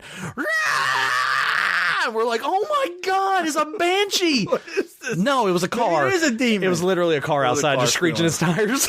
But you're so on edge whenever you're in the dark and you're thinking demons, and you hear that and you're like, oh my God. Then reality sets in and you're like, oh, okay. It's just a car. just a car shrieking down the street. Yeah. That's all. So, yeah. That hilarious. Like I say, for every fun one, we had one of those. Yeah. Any more funny that comes to mind? Like it's been so long, I'm trying to think. Evidence review on the River Park Center, which we're going to talk about that here in a little bit. I was going through and I'm going to get channeled in on this. We had set up a stationary recorder on the back hallway where the security panel was to record that hallway. And I'm doing the evidence review. I'm going through and I'm checking stuff out. And my brother had gone with me that night, and he just steps like from a side door into the hallway, kind of looks around and starts shaking his ass at the camera, and then just walks off. And I'm like, where did that come from? It's so weird and creepy. Oh, man. I don't see my brother doing that. That kind of breaks the monotony of a... it was great. It was great. Yeah, no doubt. The one that I really enjoyed most, and it was kind of cruel of us to do it, but when we had done the Evansville Coliseum, one thing that had happened there was we had heard a noise at one point in the night. We couldn't pinpoint where it was, and then we finally figured out that it was this trash can by the ladies' restroom. The lid on it was like someone had just walked by and popped the lid, and it just snapped back in place. It was one of those trash can lids where you reach your hand in, drop your trash, and then when you pull your hand back out, it retracts back and closes. And it sounded like someone just popped it. So we were able to recreate it, and don't know why it happened, but it did. But we also noticed that stairwell that goes down to the catacombs had it blocked off, but there was a hole in it. And we figured out from the catacombs that you could walk up the steps and you could reach through and you could pop the trash can. And so we waited till you and Jason were on the main floor doing an EVP session out in the main hall. And I just reached through there and popped it. And just hearing you just go, oh my God, what was that? And just freaking out and like running over and checking stuff out. And then you guys come over and like, hey guys, how's it going? I was so pissed off. Jason was really pissed. Yeah, he was really mad. Because Yeah. we thought we caught something. Yeah. When you think you catch something, you get that excitement Yeah. like, okay, this is worth it. Yeah. And then it wasn't worth it. And we never would do that to each other, but that night, it was a long night that night, and I was like, I gotta do it. It's too funny. The cops come that night? The cops came that night, yeah. We had the cops come a few times. We had cops come a few times because they would spot people with flashlights inside buildings that shouldn't be in there with flashlights. Yeah, like the time we were in the River Park Center back in the back room where they had the dances and stuff. It's an all-glass window, but it's got 2 doors, but it's covered by curtains. So we didn't even know those doors were there at the time. And we're sitting there silent, dark, going in EVP, and all of a sudden cop comes up and just shakes the door violently, and I about pooped my pants. Like, it was terrifying. But speaking of doors, last but not least on the funny, we got to move on. This is hilarious. But I walked into a screen door. So I walked right into the screen door. We got asked to do a residence on Davis Street, and we're going to talk more about Davis Street here in a minute, but we got asked to do a residence on Davis Street in Owensboro, and we showed up, and it's like they have a porch area. All right, and you go up, you step up onto the porch, and then you have the storm door leading into the house, and it was a solid glass door. The cleanest glass door you've ever seen in your life. So clean, it almost looked like there was nothing there. Right. Because that's what happened with Steve. He tried to walk through it and just plastered right onto the door. Into the door, in front of the homeowners, like it was... We hadn't even said hi to them yet. It was horrifying. It was one of the most embarrassing things I've ever done. I thought Brian had opened the door. And I don't know. Like, I didn't see, there was not a door there. It was one of those huge glass, like you barely could. He was like, I'm just going to step into the living room. I was kind of looking off to the side, and when I looked back, it looked like the door had opened, and bam, I walked right into it. So funny. And I just collapsed right there in shame. It was awful. That was hilarious. I'm sure they'd still tell that story. Remember I that guarantee idiot it. that walked into the door guarantee that it. day? Yeah, they should. Let's answer some questions real quick before we move into the next segment. These are ones that I had written down just for us to have a little fun with. Hopefully it'll translate well and you guys will have fun with it. What's the one location that you would love to investigate?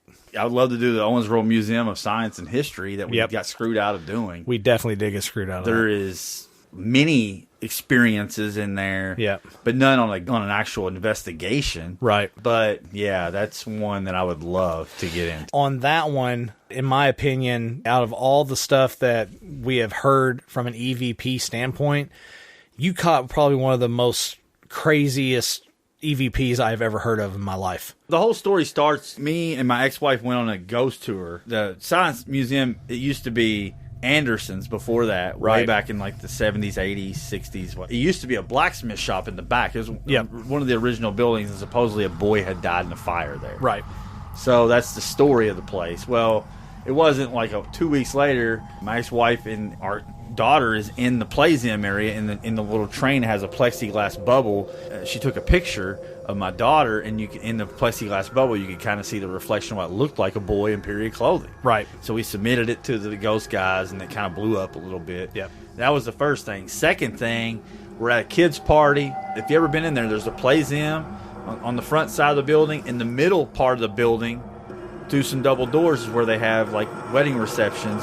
And then more double doors, and on the other side of that is a wax museum for Wendell Ford. Right. Back in the day, that middle building was locked down, so you couldn't go from the Playzim to the wax museum without going downstairs, going to the back elevator. Only one elevator would take you up there. So me and another guy had gone over there. I'd never been over there. I've been to the museum a million times, never seen the wax museum part. So we're over there, and it was just us two. There was nobody else in there. The whole thing's carpeted until you go to the back, and you kind of circle around the back, kind of like a horseshoe shape. Right. And we're on the back side of that horseshoe shape, and all of a sudden we can kind of hear footsteps running at us as if a kid had followed us. Now, in my mind, we both were having a conversation about Wendell Ford. We stopped mid-conversation to kind of turn and look to see who's coming. Like, how'd a kid get up here? Right. And there's nobody there. I mean, that was really weird. Right. And we both went the opposite directions, met each other. There's nobody up there. Very strange. So from then on out, when I take my kids to the Playzim, I would just record. Yeah, you got in a habit of just letting it record while you're there. And just doing EVP there. And I wouldn't ask any questions or anything, but I would listen back to audio, and that's when I caught the audio clip you're talking about where it sounded like two people were talking to each other. It's basically two voices overlapped over top of each other, and I won't say what it says, because I'm going to try and incorporate that audio in on here, but you guys can hear for yourself. It's pretty trippy.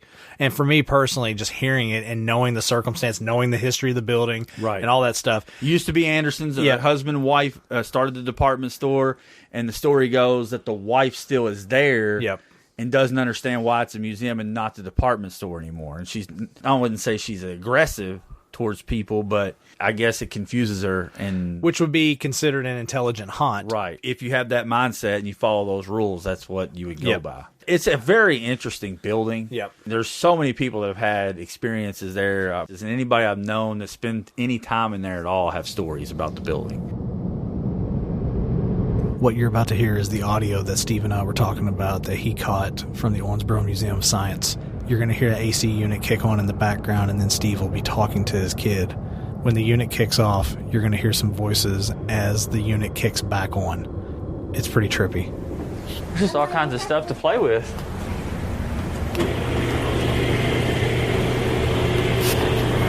There's a camera. Got you on TV.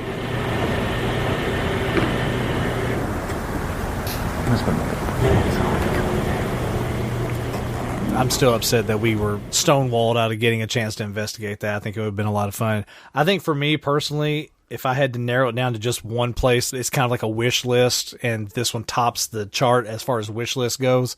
It would have to be the old slave house over in Equality, Illinois. Man. Yeah, we've always talked about that place. I mean, from all accounts, it's considered to be one of the most haunted places in America. Yeah. The story behind it is basically the Crenshaws, who owned the slave house. He specialized in mining salt. But what he also did to make a extra boatload of cash was it was the reverse Underground Railroad, where they were taking freed slaves and reselling them back into slave territory. And it's just a really, really, really dark history, just a really crazy, in-depth history. He actually had a slave that he was studying out and making more slaves. And that carried on for like something like 25, 30 years or something ridiculous like that. It was just insane to hear the stories and to know that this guy is having dinner on the first floor with his family, his kids, his children. And then like literally 3 stories above him up in the attic, he's got slaves chained up. And it's just the insane. The pictures are out there of the attic with the chains bolted to the wall. Yep. It looks like a horrible place. Yeah. I'm going to be honest with you. Even if we had the opportunity, I don't know if that's a place I would venture into. I've always, there's a lot of darkness in there. Yeah, I've always wanted to go. It sounds weird, but I've always wanted to go that way. I don't know how to really describe it other than to go to the space, to feel the vibe, to feel the pain. Yeah. That way it could give me some kind of perspective on life. Yeah, yeah. For me, that would be something that I would like to go and do just for my own personal growth as a human being. To just stand in that space and just go, okay, this is horrible. This is evil. This is evil. Isn't there a story with the steps there, too? Like, doesn't people say that you feel like you're being pushed down the stairs? If you go from the attic back down the stairs, there's a feeling as if you're being pulled down the stairs. Yeah. And then it's been said that if you spend any extended period of time there, you just immediately feel an overwhelming feeling of sadness. Yeah. Like it just like you immediately become emotional and it brings you down. It's not only the house, but it's also the grounds as well, because there's buildings that still exist that were from that time that are still on the property that are still standing. And it's just the whole entire area is just said to have so much energy there, like once you're there. Well, I can imagine. It was actually open to the public as a museum, I think, until sometime in like the early 90s. And then I think they had some issues where some damage had occurred and they were just like, nope, no more. They shut it down to the public. And now I think it's privately owned. But you can drive by it on Highway 1 in Illinois. You can drive by it and see it up on the hill. You sent me pictures. It's ominous. Yeah. It's crazy. If you know the history and you see it up on the hill, you're like, oh my God, that's where it happened. Yeah. Like that right there. You can see it. It's real. Yeah. It's intense. Yeah, you'd have to take somebody else with that one. I'm good on that one. One more question, and then we'll move on to the next segment. From a paranormal standpoint, what's the most scared you've ever been? I don't know that I've ever been scared by paranormal. Oh, really? I mean, I don't think so. I don't know that I've ever been scared. I'm trying to think. You have something in your mind that did scare me? That scared you? Yeah. The only thing I could think of is Huff Cemetery, but I thought that was a bear. I mean, no, I was thinking more the bathroom at Davis Street, which we're going to get into here in a little bit. Okay. Yeah. Is that the one? We won't go in depth on it right now because we're going to talk about it here in a minute. Back because I was thinking River Park. We're going to talk about that. I don't think anything really scared me there. Yeah. Davis Street. That's a whole other beast. There's a couple times where I won't say scared, but that's the only time I can ever remember. I'm looking down the list of all the places, and I almost fell off the ladder at Diamond Lake. That wasn't paranormal, though. It was a shadow, but it wasn't a ghost. But I was coming up the ladder in the old restaurant, and they were tearing it down. The only thing you could get to the second floor with was the ladder. Yeah. And I looked over, and the way the light had reflected on the wall wasn't my shadow, but it startled me. I also was scared of my own shadow at Waverly during the thunderstorm. I looked out the window and thought I saw an image, and it was just me.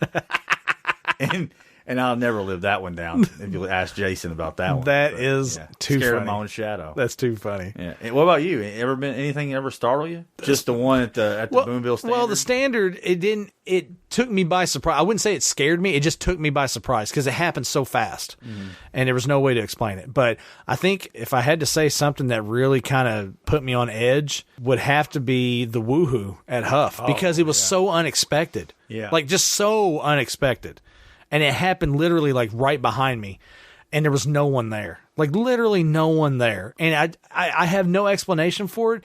And to this day, whenever I think about it, it makes the hair on my whole entire body stand up. Yeah. It elicits an emotion in me that just, because it was so out of the blue, and it was literally our first night doing this stuff. Right. And so it'll always sit with me. Yeah, and I mean, knowing how you reacted then, I had not done anything with you like ghost hunting wise at that point. But then on, I never really saw you react. You never really react to anything. Right.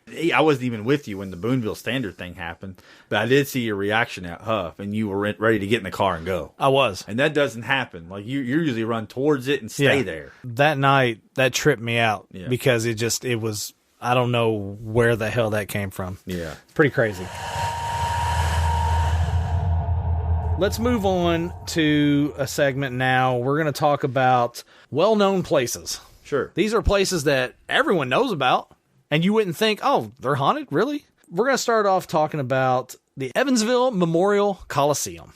Great building. No doubt. Just a cool building. You've got a lot of experience with going there with the wrestling Every shows. Wednesday night, man, for pro wrestling. Yeah, so it was a trip. But the building itself, I mean, it's just a fascinating building. I mean, you got the catacombs that run underneath. Right. I mean, step back in the Coliseum locker room and you think about all the wrestlers that have came through there. It's funny that you mentioned that because I've been listening to Jeff Jarrett's podcast, and he just recently was talking about how the paydays during the Memphis Loop was in Evansville, Indiana. Yeah. And he was talking about how Steve Austin came through there, and The Undertaker came through there. Mankind. I mean, all of them. Yeah. All of them. And so, yeah, like having that knowledge, and you walk back in that dressing room area back there behind the stage and stuff, and downstairs, you're like, a lot of famous people came through here. A lot of famous people, yeah. You know, going down the catacombs, there's a jail cell down there where it was like a holding cell. That held them between because the courthouse is across the street, which is still there. The holding cell. I mean, it looks like garbage now, but it's still there. Creepy as hell. Oh, it's very creepy. You know, I'm conflicted about the building because I can't necessarily say that it's haunted. No, I can't say that either. We had some weird things happen, but I mean, I'm not going to say that it's haunted. Yeah. In the hallway, we would get the weird shadows in the hallway. Like, they had a lot of weird stuff down there. They really did. One side had, like, the holding cell and, like, a wrestling training school, and you go down this long hallway on the opposite side of the building, which is really skinny. Yep. Underground, catacomb. Yep. But if you go down the hallway, then there's stairs that lead down. On that side, there's a daycare, I think, that was down there. And they had not jail cells, but, like, the bars that kind of separated the rooms, which was weird. It was very odd, the layout and like the way some of the space is being used now. You get in there and you're in the space and it's so massive inside. Like you look at like the Ford Center and you look at big buildings like that and you're like, no, those are massive. But think of it in context, the history of the building, how old the building is. And then once you're just standing in there, it's a big damn building. Big building, yeah. We didn't really have a ton of stuff happen in there. It was a cool experience being in there and being able to check it all out. You know, we had the garbage can lid, which we talked about earlier on our funny stories, popping near the But it ladies' really restroom. did pop on its own once. It really did pop on its own one time, which I did feel bad after the fact, thinking, I really shouldn't have messed with that, you know, just to get a cheap joke when you guys, because it really did happen. Right. Because we heard it, we're like, what the hell was that? And we tested all kinds of different stuff. We went to concession area, all kinds of stuff. And then we found that trash can. I just kind of hit it, and I was like, holy shit, that's the noise. Yeah. And so we had that, like you said, shadow play down in the catacombs, but nothing really substantial. There were stories about like chairs being moved around there, a wheelchair that was down in that hallway in the catacomb that like would move on its own. You would hear the wrestling ring. People were in the ring, like working out or whatever. But there was nobody in it. There. People yelling or calling for people upstairs that aren't even on the main floor. Right. Just weird stuff like that. The catacomb that's sealed off with a concrete slab. Workers were down there and they saw like blood pouring out of it, and then they went back to check and the blood was gone. I mean, a lot of weird little stories and stuff. The only thing that we really caught of interest at the Coliseum was the phantom light that we just cannot explain to this day. No way of explaining it whatsoever. There's a large electrical panel on the stage. There's a switch on it. It's like a tension switch where you have to raise a lever up and then slide it to the left for it to lock into place, and that turns on the overhead ring light in the Coliseum. So when they do a wrestling show, they have the big ring light that hovers over the center of the floor. On one of our videos, we had an infrared camera set up to cover the whole entire Coliseum from the second floor. And at one point, that light comes on real slow and then goes off real slow. But the only problem with that is there was no one on the stage to turn it on. No one's on the stage. No one ever messed with the light. It doesn't really operate that way. No. Honestly, the light doesn't come on real slow.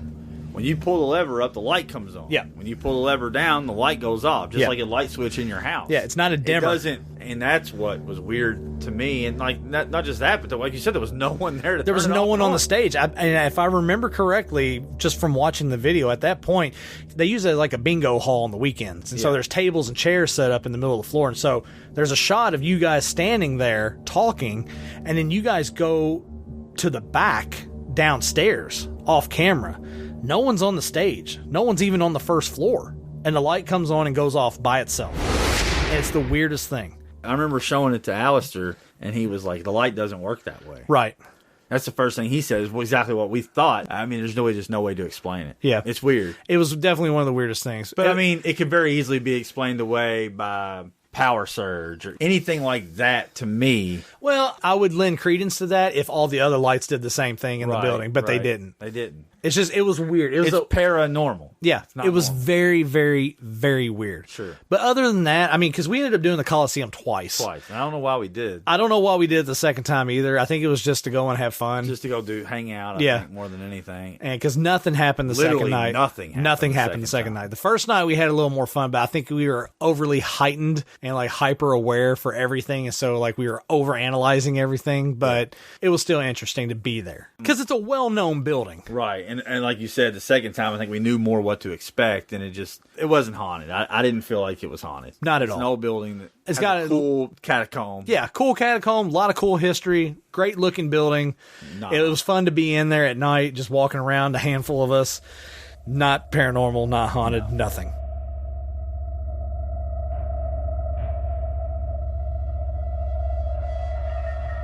We could transition to another well-known place that is extremely haunted. It's yeah. I think we consider this our second most haunted place that we've covered, and this is probably one of the more well-known places in the tri-state area here along the Ohio River. The River Park Center in Owensboro, Kentucky. I can't even remember when it was built. Like sometime in the 90s. I guess it's probably early 90s. Yeah. I think we were probably 10, 11, 12 years old, like that. somewhere in that ballpark. Took a lot of field trips there. Don't know why it would be haunted, other than the grounds. Right along the Ohio River. Right. The yellow banks of the Ohio, as Owensboro used to be referred to. Right. Shipping port, a lot of trading, a lot of illegal stuff going on, I'm sure. A lot of bad stuff going on, I'm sure. Yeah, from the beginning of time, I'm sure there's weird stuff that's gone on the grounds. But River Park Center posed a big challenge for us because The place is huge. Huge. And it's not like we have the most ample amount of equipment to cover, so we had to be really careful with it.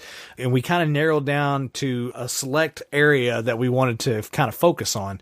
We had the huge cannon hall, big, beautiful cannon hall. I mean, it's massive. Cannon hall is massive. Got the balcony, mezzanine, the whole floor. You got the stage. I mean, it's impeccable. It's great. I saw Gallagher there. It was fantastic. How many do you think it holds? About 5,000 people? A little less? No, it's less than that, but it holds quite a few people. It's a couple thousand, easily a couple thousand people. We had, it was a couple different rooms. I don't even know what it's called, where they have where I was talking about earlier with the cop shook the door, where they have the dances and all that. Yeah, you had, I can't remember the name of the hall, but it was basically where proms were held. Sure. Like any kind of hardwood floor in there, like a basketball floor. Huge curtains that line the walls all the way up to the ceiling, and then actually up to the ceiling is a mesh floor that is made out of like steel cables, but it's like a webbed mesh pattern. I think you had said before that they use it on battleships. Battleships, yeah. You know, that way you don't have actual flooring up there, but you can still walk on it. Right. You can store stuff up there. You store heavy stuff up there, and there were accounts of a lady in white walking around and just kind of hanging out there and not really doing anything, just kind of just floating around in that area, in that space. We heard that from multiple people, right? Yeah. I think that's why we decided to put a camera up there.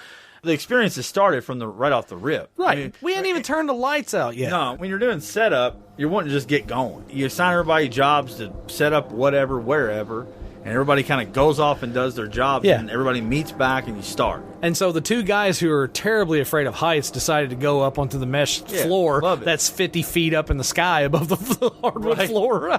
And here we are sitting. What were we thinking? I wouldn't do it again. No, not at all. I felt so uneasy up there. It's so funny when something happens, when you're with somebody else. Yes. And you're not even in the mode. It's one thing to be sitting in the dark and have something happen when you're kind of somewhat expecting it. But when you're just setting up we were setting up a DVD recorder with a camcorder. That way we could just record straight to DVD. We had it set up, had this space where there were the accounts of the lady in white walking around. And we had set the camera up, getting the wires ran. We had to run a crap ton of extension cord.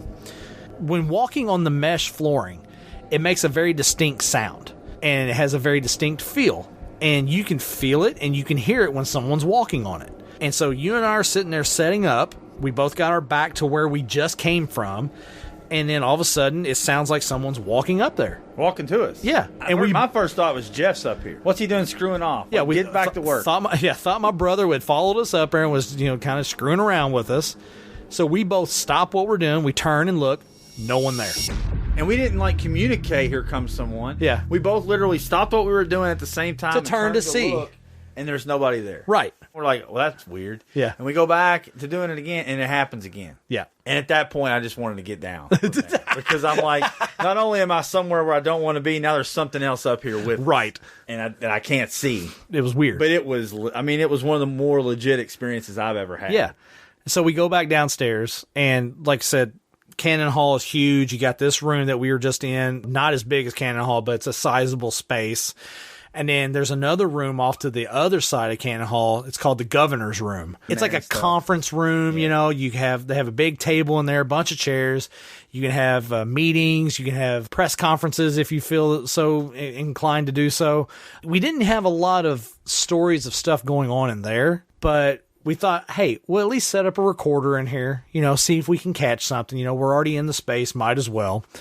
And literally at that point, everybody else had already set up everything. We'd already set up the camera in the loft, overlooking the mesh screen, looking for the lady in white. We'd already set up a stationary camera by the security panel in the back hallway to see if we can catch anything moving back there, which we talked about in the funny stories earlier, my brother shaking his ass on camera. Right. Good times. We had set up recorders in Cannon Hall, and then we also were setting up recorders in the governor's room. Now, at this point of the night, everyone's together. It's right before lights are getting ready to go out, before we all split up into our areas. We're all just hanging out, doing the last bit of setup. All of a sudden, I hear a noise. It sounded like something had just bumped really loud. And I'm like, what the hell was that noise? And everybody's like, I don't know. And so I go back out into the hallway, and I'm looking around, and I'm like, what is that? There's a chair sitting next to the door that goes into Cannon Hall. And as I'm walking by it, I just kind of bump it with my leg. And when I do, the back of the chair hits the wall, and it makes the same exact sound. And I looked at the cushion. The cushion's all bunched up like someone had just sat down on it. And I'm like, who sat in this stool just now? Nobody was in the hall. There's the governor's room, there's a hallway, and then there's Cannon Hall. And so you had to go like a good 6 feet out of the governor's room to that chair. And no one was even anywhere near it. It was like someone had just sat down in it and then hopped up and walked away. Or it was still there. Yeah. One or the other. We just couldn't see them. I'm like, who sat here? And the voice is like, yeah, I'm sitting here. I'm here. Leave me alone. When we split up, we take walkie-talkies. And so we kind of split up. It was you, Jeff, and Eric, and me, Jason, and Jamie. Yep. I think you guys went into Cannon Hall first, and we went back in the back room where the white lady was, and that's when we had the cop pulling the doors down. There were stories that we were told going into that night at River Park Center that there is voices, chairs being moved in the Cannon Hall because the seat flips up and you push it down to sit down. Chairs being moved, footsteps on the stage, just a lot of like just weird activity. And so we go in Cannon Hall, we started hearing chairs all over Cannon Hall flipping like up. People sitting like down. People sitting down and then standing up, and the chairs like they're very distinct. Oh yeah, it's got that squeak. Everyone's heard it. Squeak. We're hearing it all over Cannon Hall, everywhere. And it's not one seat. It's like 6, 7, 8, 9 different seats all over Cannon Hall. And we're like, okay, this is very, very odd. And so we all split up different parts of Cannon Hall. I'm sitting in the very middle, and we start hearing it everywhere. I'm hearing it behind me. I'm hearing footsteps on the stage. We hadn't even gone on the stage yet, and I'm hearing footsteps up there just walking back and forth. There's a lot of stories about that. Yeah. Now, there's a theory in the paranormal world that if there is an entity or a ghost or a spirit or whatever, they will seek out electricity in the atmosphere to draw energy, to manifest themselves. That's a theory. So while I'm sitting there and I'm getting ready to call you on the walkie-talkie to ask you guys if you're hearing stuff or, if you guys can hear stuff coming from us, I go to click on the walkie-talkie, the battery immediately goes dead. Like it drained. Like the whole thing just shuts down. And I'm like, okay. The chair's still going off around me everywhere. And then probably a minute and a half later, walkie-talkie comes right back on, full charge. I go to call you, it locks, but then it starts cycling through the channels. 1, 2, 3, 4, 5, 6, 7. 1, 2, 3, 4, 5, 6, 7. And the only way you can do that is you hit a button on the side to change it. It's manual. Click channel 2. Click channel 3. Click channel 4. Click channel 5. But it was going 1, 2, 3, 4, 5, 6, 7. 1, 2, 3, 4, 5, 6, 7. And I'm like, I'm holding it, and I'm not even touching. I'm just holding it. And I call for my brother. I'm like, Jeff, come over here and look at this. I'm like, what the hell is this thing doing? 1, 2, 3, 4, 5, 6, 7. 1, 2, 3, 4, 5, 6, 7. And then it stops on the channel that we had prior. I think it was like channel 4 we had it on. It has the button for the side to call, and then it has a button to like page. And then it like hits the page button, and it just locks. And it's like, so it's like repeatedly paging. But you never got a message. Like it never rang through on your end. And as a matter of fact, I think we had to come looking for you. Yes. Because I couldn't get you on the walkie-talkie. Right. You left Jason and Jamie back in the other hall, and you stepped in from the other side, and you're like, hey, where's Brian at?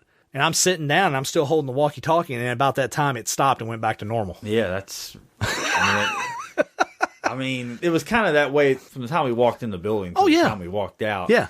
And then you guys went off and did another room, and me, Jason, and Jamie went into Cannon Hall, and you were kind of telling us the stories of everything.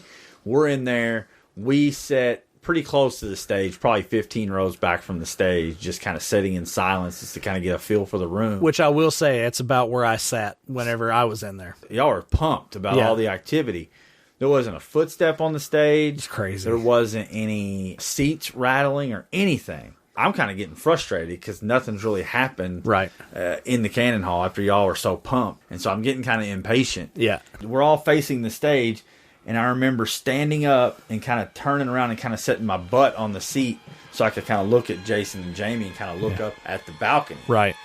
Immediately, a black mass had rose up out of the ground so big that it blocked out probably 4 to 5 seats. It was just like a big black blob, but it blocked out everything behind it. There's no explaining it. So I said, hey, do you guys see this? And they both... They're up, they're seeing it. We're having a conversation about it. What in the world is this thing? What is that? It moves to the right, and then it moves to the left, and then it moves up a little bit. And I even said, I think I said on the recording, it's blocked out the entire exit sign. You can't even see the exit sign. And then it darts into the wall, and it's gone.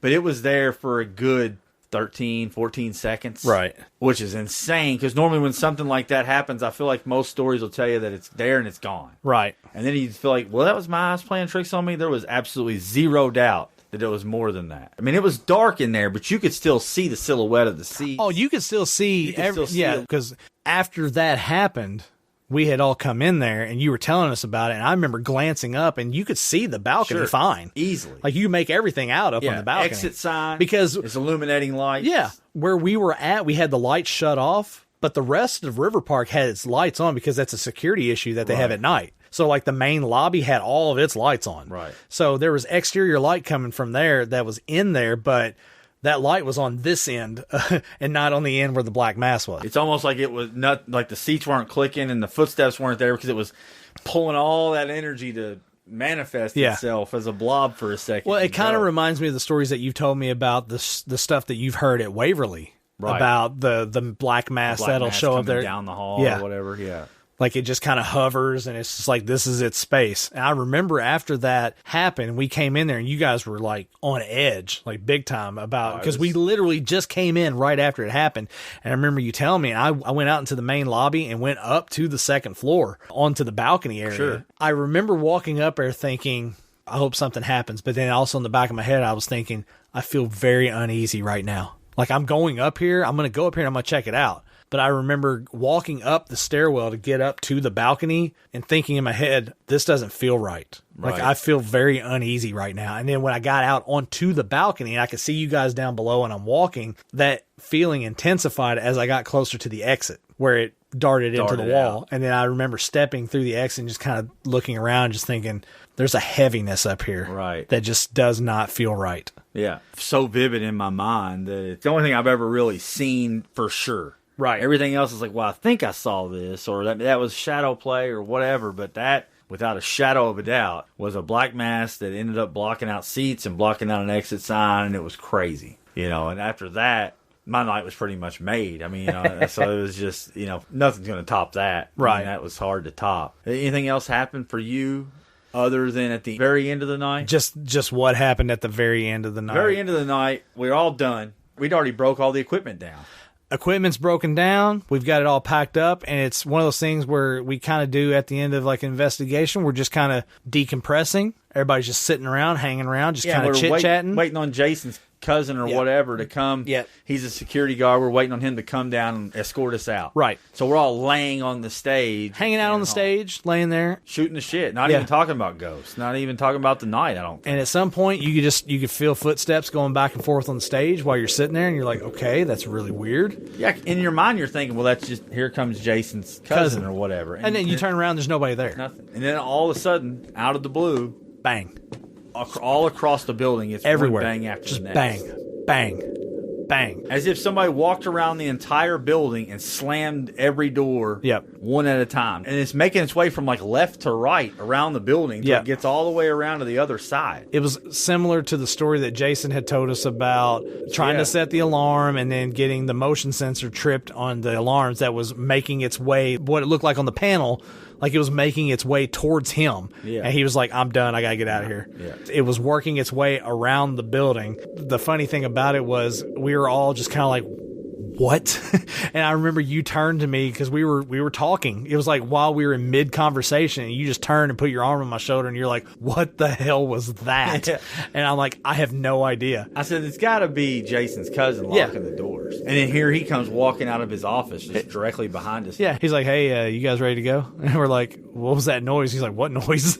Yeah, the way you described it, it did. It sounded like doors to rooms just being slammed everywhere. Like as if he would lock it and then rattle it to make sure it's closed. And then lock it, rattle it. And that's in my mind, that's what I'm thinking. I'm like, well, it's just him locking the door and making sure it's locked. But it wasn't. He had been in his office. There was no way he he would have had to have walked past us to get out there. And the crazy thing about it was I didn't realize until like halfway through the night that you could see his window to his office from the stage. Right. Because it was like tucked back in the corner, back in that area behind the stage. Like he was kind of up, elevated off the stage.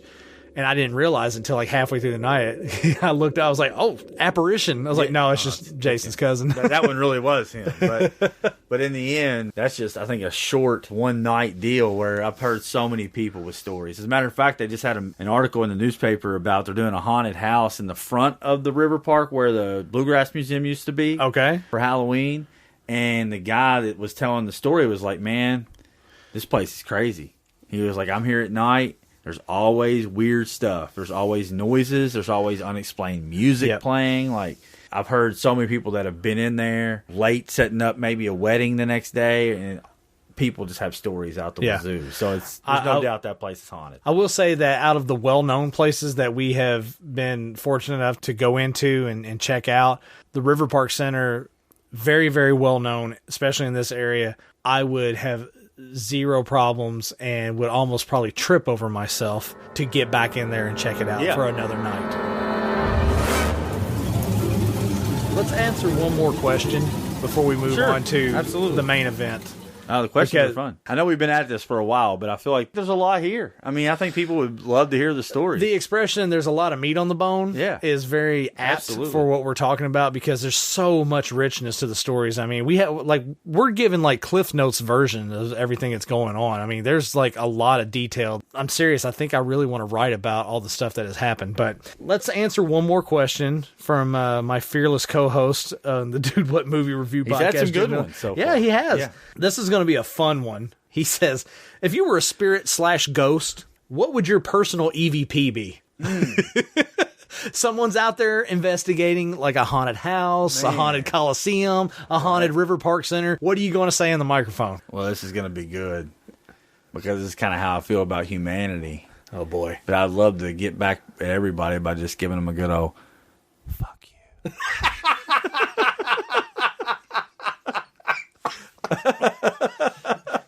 I mean, wouldn't that be something? Oh, wow. You're like listening to it and you're just like playing it back and all of a sudden you get that dropped on you. You're like, huh. Here, let's recreate it right now. Yeah. All right, I'll be the paranormal investigator. You're the disembodied voice, all right? Here we go. We're just trying to make some contact with any spirits that are here in the room, and I have a device right here. All you got to do is speak into it. Just you can say your name, say anything. Are you here with us in this room tonight? Go fuck yourself.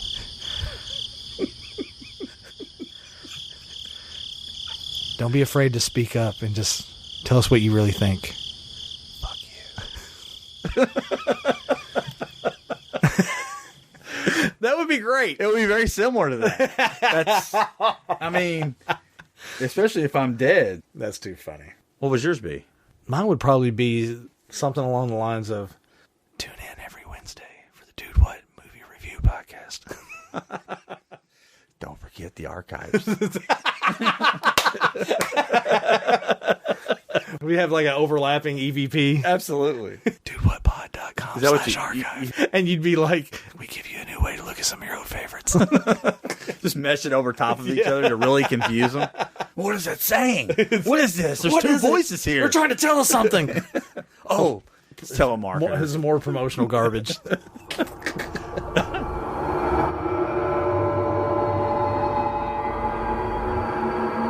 We've been doing categories this whole entire time. We started off with the scariest looking in appearance. Sure. Built-in expectation going into it. We talked about the best backstory. Right. We've talked about demonic farts. Demonic farts. Yep. The worst kind. The worst kind that you could ever have. We've talked about well-known places that we've investigated. But now it's time for us to talk about our number one haunted place that we did a paranormal investigation for. This is no BS. We're not making any jokes here. What you're about to hear us talk about is straight up legit, spine-tingling stuff. And, oh, man, just talking about it is going to make me get on edge talking about it. I know, honestly. I got to go home to an empty house tonight. Where I've been having dreams about people slamming doors. So, and the ghost is stealing all of our electronic chargers and headphones. This is true. So this story, this is crazy. I don't know if I'm ready for it. Here we go. I haven't really revisited it in a while. This is a creme de la creme. The creme de la creme for us. This is kind of like a holy grail kind of thing for a paranormal investigation group. I mean, you live for, you dream for. Aside from, which I'll go ahead and say right now, from an evidence standpoint, we didn't really get a lot. We got stuff on recorders, but it was just kind of validated what was going on at the time, but we never got like disembodied voices. No. We never had an EVP or anything like that. We didn't catch any apparitions, but the experiences that we felt that night was ridiculous. Yeah, the personal experiences were off the charts. Almost so much that we didn't even try to capture much evidence. We were too busy and too caught up in the actual experience of the moment. I feel like we got lost in it for good reason. Yeah. What we're talking about, all this setup, is a small little house on Davis Street in Owensboro, Kentucky. We're not going to give the address, but it's on Davis Street. I think Still creeps me out to this day when I drive by. You can drive by it and still see it, and it's very unsuspecting on look. Like we talked about earlier, scariest places in appearance. This would not rank on there at all. Not even close. It'd be like a -40. I remember telling my ex-wife that I would be there for 2 hours and we would be in and out. I didn't expect anything. No. And just me and you were going. Yeah. Jason had a dinner that night, Christmas dinner. He had something going on that night. He couldn't make it. We were going to go there. We heard the stories about it.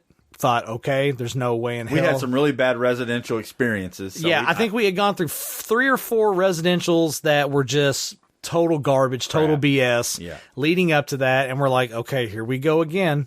But hey, put on our game face. Let's get out there. Let's do it. Sure. Show up to the house, looking at the house, just kind of bolstered the thought. There's not much to this. This is going to be a breeze. We're going to be in and out. It's going to be nothing. Right. 6.5 hours later. Yeah, we almost stayed there till the sun came up. We are almost there until the sun came up, yeah. Yeah, I mean, because it's something that it was just when I say River Park Center was continuous, this place was continuous. This place, River Park Center might have been something every 30, 45 minutes. This was like happening so often that you couldn't even take a break from it. So, set the stage. Jason set this up. He was supposed to be there with us that night. He couldn't make it. He had a family dinner or a work dinner or something. Work dinner, I think. Yeah, that he had to go to. Couldn't make it.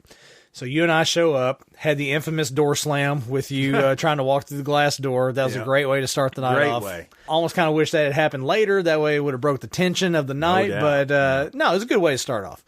So we get in there. We started hearing the stories about stuff that was going on. Voices, footsteps, door slamming, cabinet slamming. Just weird stuff, typical things that we have heard prior. And so we're like, okay, got the groundwork laid. Let's get in here and do this. The girl's mom was selling the house, so the house was completely empty. Completely empty. Had no furniture in it at all. No. It was completely empty, and the mother was there at first, and then she left. She's like, I'm not doing this. She left. She didn't want to do it. The daughter stayed. It was me, you, and the daughter. Yep. That was there, and we started upstairs. Yep. We were going to set up equipment, but before we could even set up equipment, we had gone upstairs and was like, let's just do a preliminary sweep.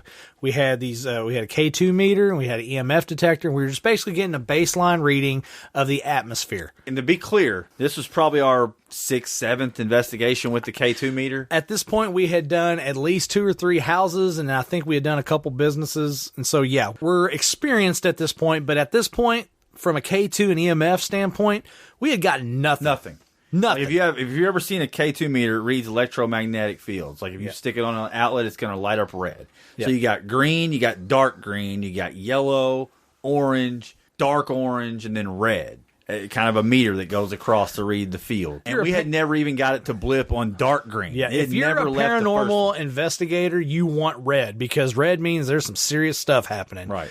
But we hadn't gotten anything. Nothing. I mean, the thing's pretty much useless. And to the point where I thought ghost hunters had rigged their stuff. Because I'm like, this thing never goes off. Yep. Ever. Never even blips a second dot. Yep. And there's about 8 dots on this thing. Yep. And we're upstairs. We're doing the baseline reading. And right off the rip on the wall, for no specific reason, all the way up to red. A baseline reading in a space, you're looking at like a 1.8, a 2.2. A 2.5. Right. That's base level. That's easy. This spiked at 14.2. We had never even seen a reading that high on the EMF. The K2 goes all the way up to red. We're like, what the hell is going on in this house? Well, it was near a wall, so we're thinking, man, there must be some really bad electrical wire. I'm thinking fear cage right off the jump. Right off the bat. The thing about it is there was an attic space. Yep. If you ever been in an upstairs of an older house and the short, tiny doors or whatever. Yep. They're basically attic access. Right, attic access. You go in there. Yep. You're like, okay, I'm going to I'll go in there. And so you're looking, there's no wires that are exposed in nothing. the wall that's causing it to go off. In fact, everything looks like it's supposed to. Insulation looks great. Wiring looks very secure.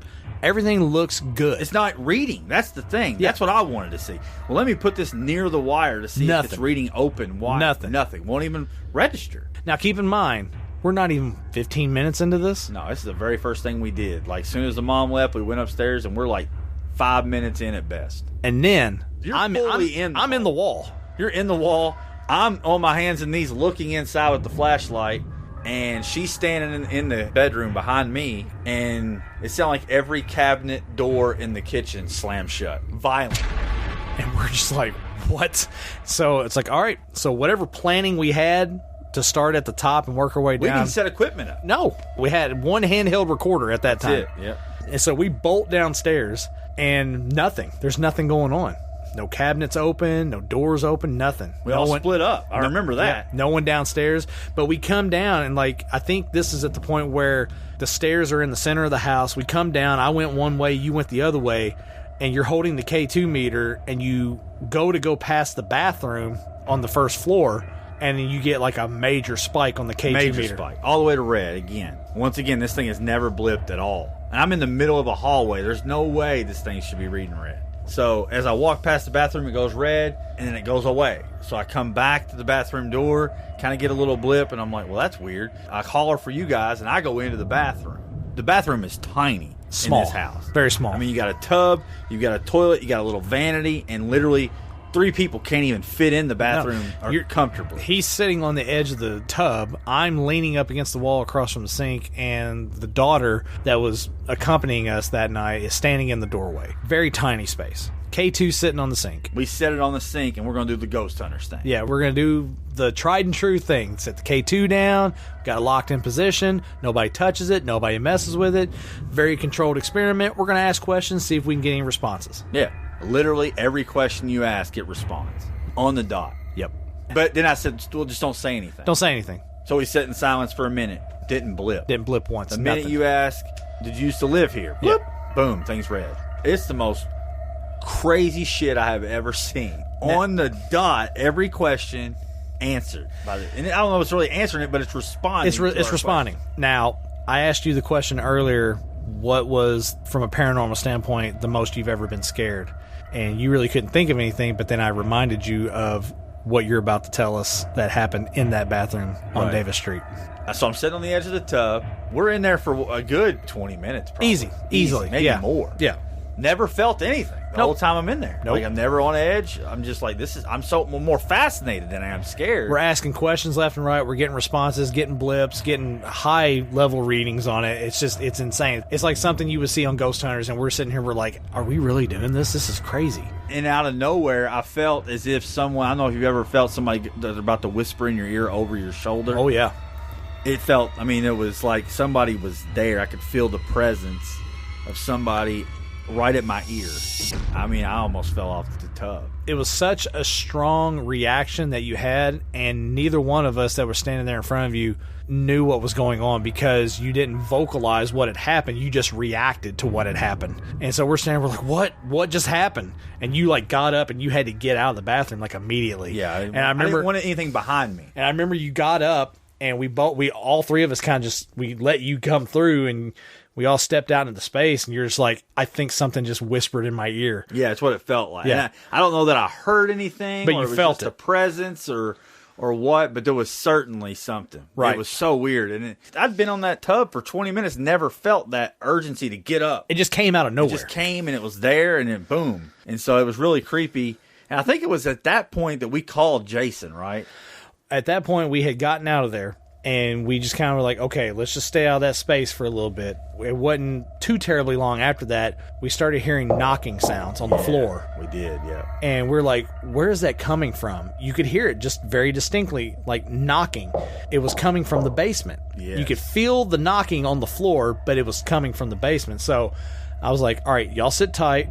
Let me go down to the basement. So I went down to the basement. No sound, nothing going on. There's no one down there. I start knocking on the floor joists. I'm tapping on the floor. I'm like, is this the sound? You're like, no. Is this a sound? No. And then I find this one spot at the floor joist that's running across, and I knock on it, and you're like, that's the sound. So we were able to pinpoint the exact sound and where it was coming from and the exact location in the basement. And it was this one floor joist that was right in the center of the basement. I go back up to the main floor.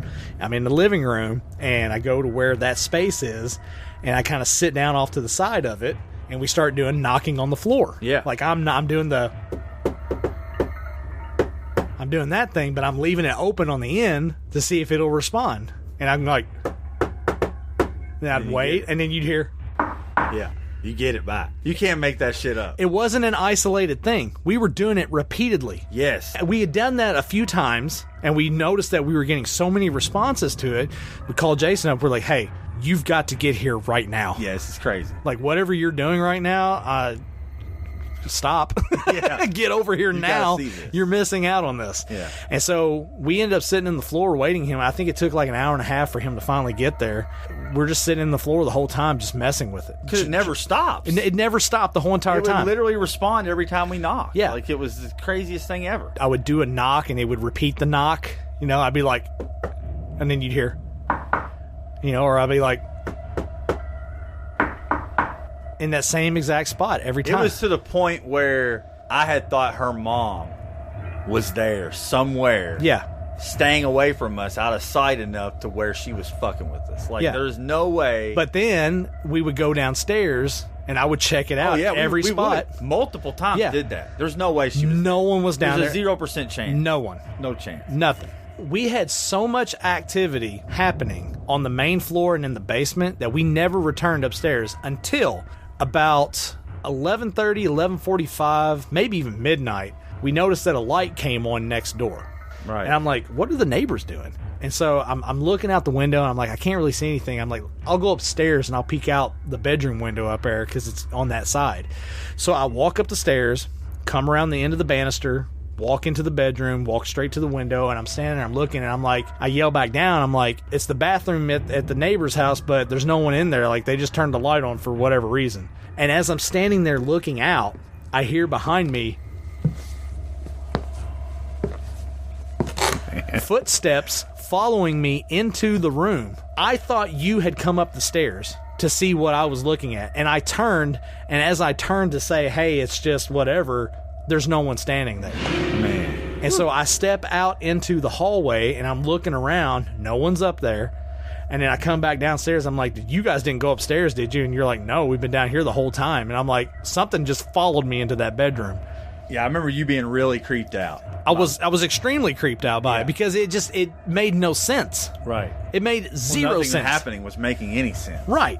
It was just full on. Wow. Jason had gotten there, you know, and I think at that point we were like, let's take this thing to the basement. Yeah. You know, now we've had a lot of experiences up here. The basement's more fun than upstairs. Let's go down there. Well, I think the first thing when we did down there was get a reading on, because there was wiring everywhere downstairs. And I mean, it wasn't to the point though where we were getting crazy readings. No, it was wires. standard normal readings. That's the thing. Like, all of it for me in my mind always goes back to the wiring. And I'm like, there's got to be something that was causing all this craziness. Even the junction box, the I panel remember that. had a perfectly normal output on it. Yeah, so as soon as we get downstairs, of all the things that happened, and I know there's a lot of stuff that happened, the most fascinating part was the footsteps upstairs. It was crazy. You could see the floor joist moving. Yeah. That was the craziest part. To the point where I took my phone out and videoed it because I couldn't believe it. It's not evidence for anybody. For anybody else watching that, there could have been anybody up there walking. Yeah. But for me, I just wanted to see it again. Like, this is insane. It had gotten to a point where there was so much footstep activity on the first floor while we were in the basement that I put my hand on the floor. The basement wasn't very tall. Right. And I could stand, you know, I'm 6'2", and so I'm able to stand, and I was able to put my hand flat against the floor.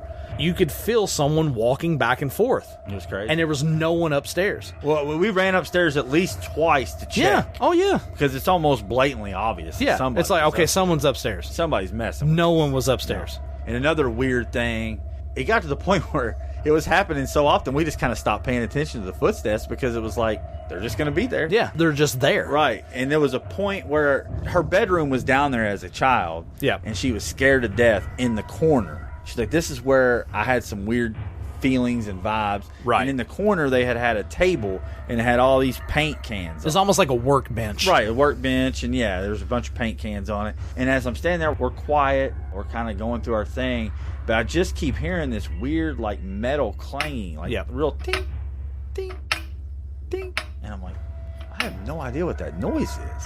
You know, I kind of called y'all over there, and I'm like, do y'all hear this? And so everybody was kind of hearing it, and we were trying to figure out what it was. And it gets to a point where you hear it so often, you're like, okay, something's got to be making that. And so you start messing with stuff. Right. You're like, what could it be? What is this? Kind of the same thing with whenever I went in the basement and I'm knocking on the floor. Right, It was like, okay, it's got to be something. What is it? And you go over to the workbench. Yeah, and hit the handle on the handle paint on the paint can, yeah. And you flip it from one side to the other, it makes the ting, ting. Yeah. So it's like almost like somebody's just sitting there flipping the handles right on the paint cans, and they're hitting the other side of the can, making that metal sound. And what was crazy about it is, like, you could sit there and watch it, and you wouldn't hear the sound at all. Nothing. Turn your back and go to the other side of the basement. Ting, ting. Yeah. Never saw the handle flip. No. But you could hear it. You could hear it. So strange. It was insane. At that point, we decided to do the K2 on the floor. Yep. And then it was just insanity. I mean, it literally was answering questions. What was happening in the bathroom earlier when we first started and getting all those blips and everything, it followed us down into the basement. It was doing the same thing, but it was stronger reactions this time. And then we were asking more specific questions. Like, I believe we had determined that it was a girl. Right. And that she had lived in the house. And I don't know if we ever figured out how she passed, but I know that it was a girl. She was young. She had lived in the house. She had lived there like a long while back. But the whole entire time that we're sitting there doing that, there's a phenomenon in the paranormal field that's called the spiderweb effect. And some people refer to it as ectoplasm. You know, a lot of people probably heard that in Ghostbusters. Right, movies, right, you know, but, yeah. You know, and they think ectoplasm, they think slime. But the idea of the spiderweb effect is when you feel like the sensation of spiderweb passing over your face or on your skin or something when you're not moving. And we had been sitting in the floor for like a good half hour doing this EVP session, probably even longer, getting questions answered, getting blips, getting responses, just constant, boom, boom, boom, everything. It never died off. Just kept going. And I just remember at one point it felt like I had walked through a huge spider web, and it just like tickled my whole entire face. And I'm sitting there and I'm like, what happened? I'm wiping my face and you guys are looking at me like I'm freaking weird. I'm like, it felt like spider webs just went across my face. You guys are shining lights, I'm shining my light. Nothing. There's nothing. No, you were sitting in the same place for perfectly half still. Hour. I mean, and it happened like 3 times. Just a sensation of a spider web just stretching over my face. Now, everyone has walked through a cobweb. Right. You're walking, you know, between trees or a bush or whatever, and you get a cobweb on your face. Everybody knows that sensation. Well, imagine that, but just like times 6, and you're not even moving. It's going across your face. It was so surreal and so weird that I can't even process it. I remember your reaction to it is only happening to you. Yeah. I mean, there were so many experiences. It was insane. To the point where we had to just wrap it up. We had to stop. While it was happening. Yeah. I mean, we're just like... The footsteps on the first floor never stopped. They never stopped. The knocking never stopped. And then when you were on the first floor, the knocking would start up. So wherever you were at, if you were in the basement, there was footsteps upstairs. If you were on the first floor, there was knocking down in the basement. While we were down there, the tinking of the handles on the paint cans, constant the whole entire time. Yeah. Blips on the K2, constant the whole entire time. It was so incredibly insane that there was that much activity happening in one space. Yeah, it never let up. From the minute we started to the minute we left, it was still happening. You know, I looked at a house that was like 4 houses down from that house. I went and put an offer in on it and didn't get the house, but I wanted to walk down there so bad and just ask them, like, you guys have anything weird happening here? I would love to do a follow-up there just to ask them, hey, have you experienced anything? Has anything been going on? You know, in this day and age, people freak out about people coming to their front door, running absolutely, and all that. Rightfully so, I would. It's a good thing we're local celebrities. Right. I mean...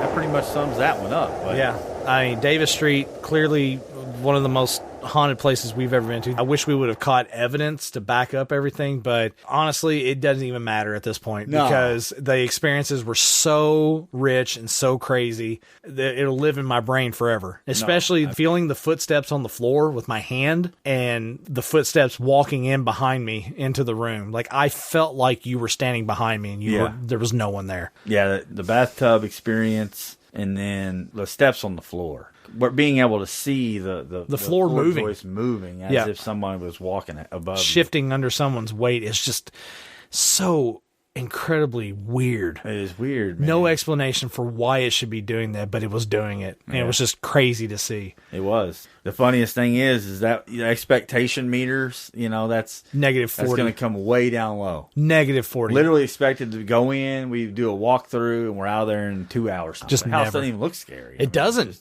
It doesn't at all. Nothing about it looks scary. It's crazy.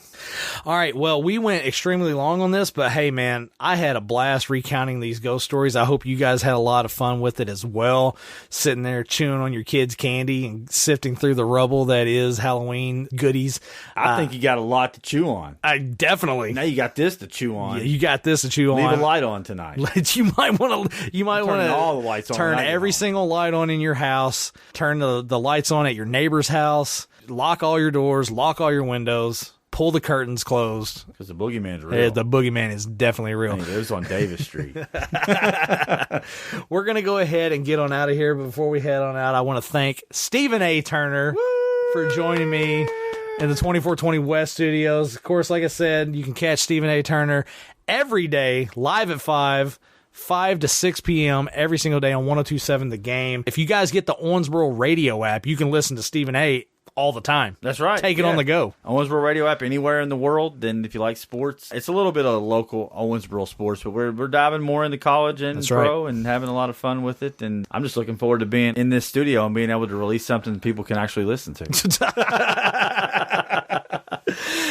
Stephen A., my buddy, my brother, I appreciate you coming in here. This was a lot of fun. I look forward to having people hear this and getting feedback on it. It was a lot of fun. Thank you so much for coming in here. Yes, sir. Thanks for having me. No problem. I am one half of the hosting squad here at Dude What Movie Review Podcast. Stay tuned to the Dude What podcast feed because we got our holiday specials coming up. You guys just listened to the Halloween special, so you guys obviously love that, and so that's why you're tuning into the show tonight. Get a double dip, baby. That's right, baby. Stay tuned in, listening to the holiday specials coming up. We got the table scraps coming up, and we also got our Christmas special. And oh, by the way, we're probably going to try and squeeze in some Dude Rector's cuts and maybe a couple side table discussions as well. So stay tuned to the feed. Just search for Dude What Podcast at Dude What Pod. Search for it on Facebook, Twitter, Instagram. Stay tuned to everything and just subscribe to the show. We are going to get on out of here, and I'm scared to death. Yeah, to leave my garage. Me to my car? I'll walk you to the car. Let's go. I love you.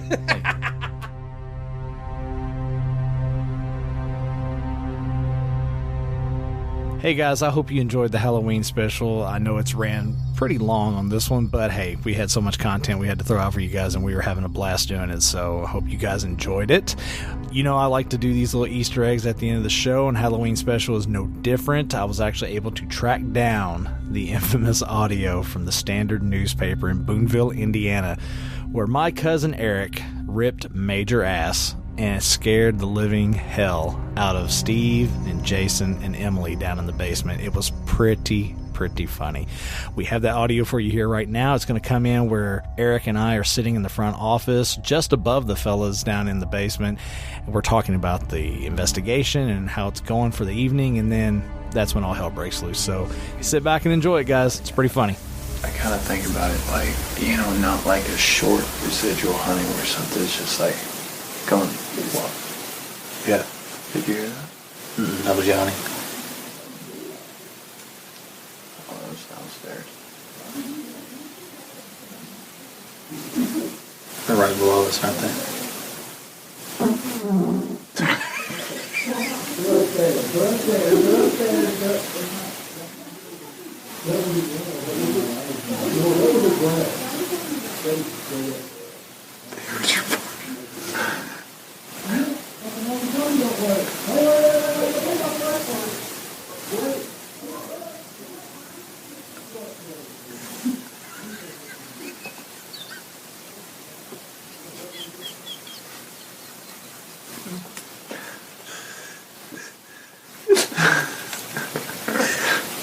It's fucking hilarious. They're coming up. Hey, where are you guys at? We're in here. In front office. You guys hear a commotion just now downstairs? Yeah. Did you guys just growl? Did you make a move or any sort of like movement? It was y'all, wasn't it? No, I farted. That wasn't it. No, that was not it. That wasn't a fart. It couldn't have been that, dude. It was a growl. Yeah. No. No. You sure it wasn't me farting? It wasn't a fart. He farted. We heard the commotion. He farted. He farted and we all freaked out? Yeah.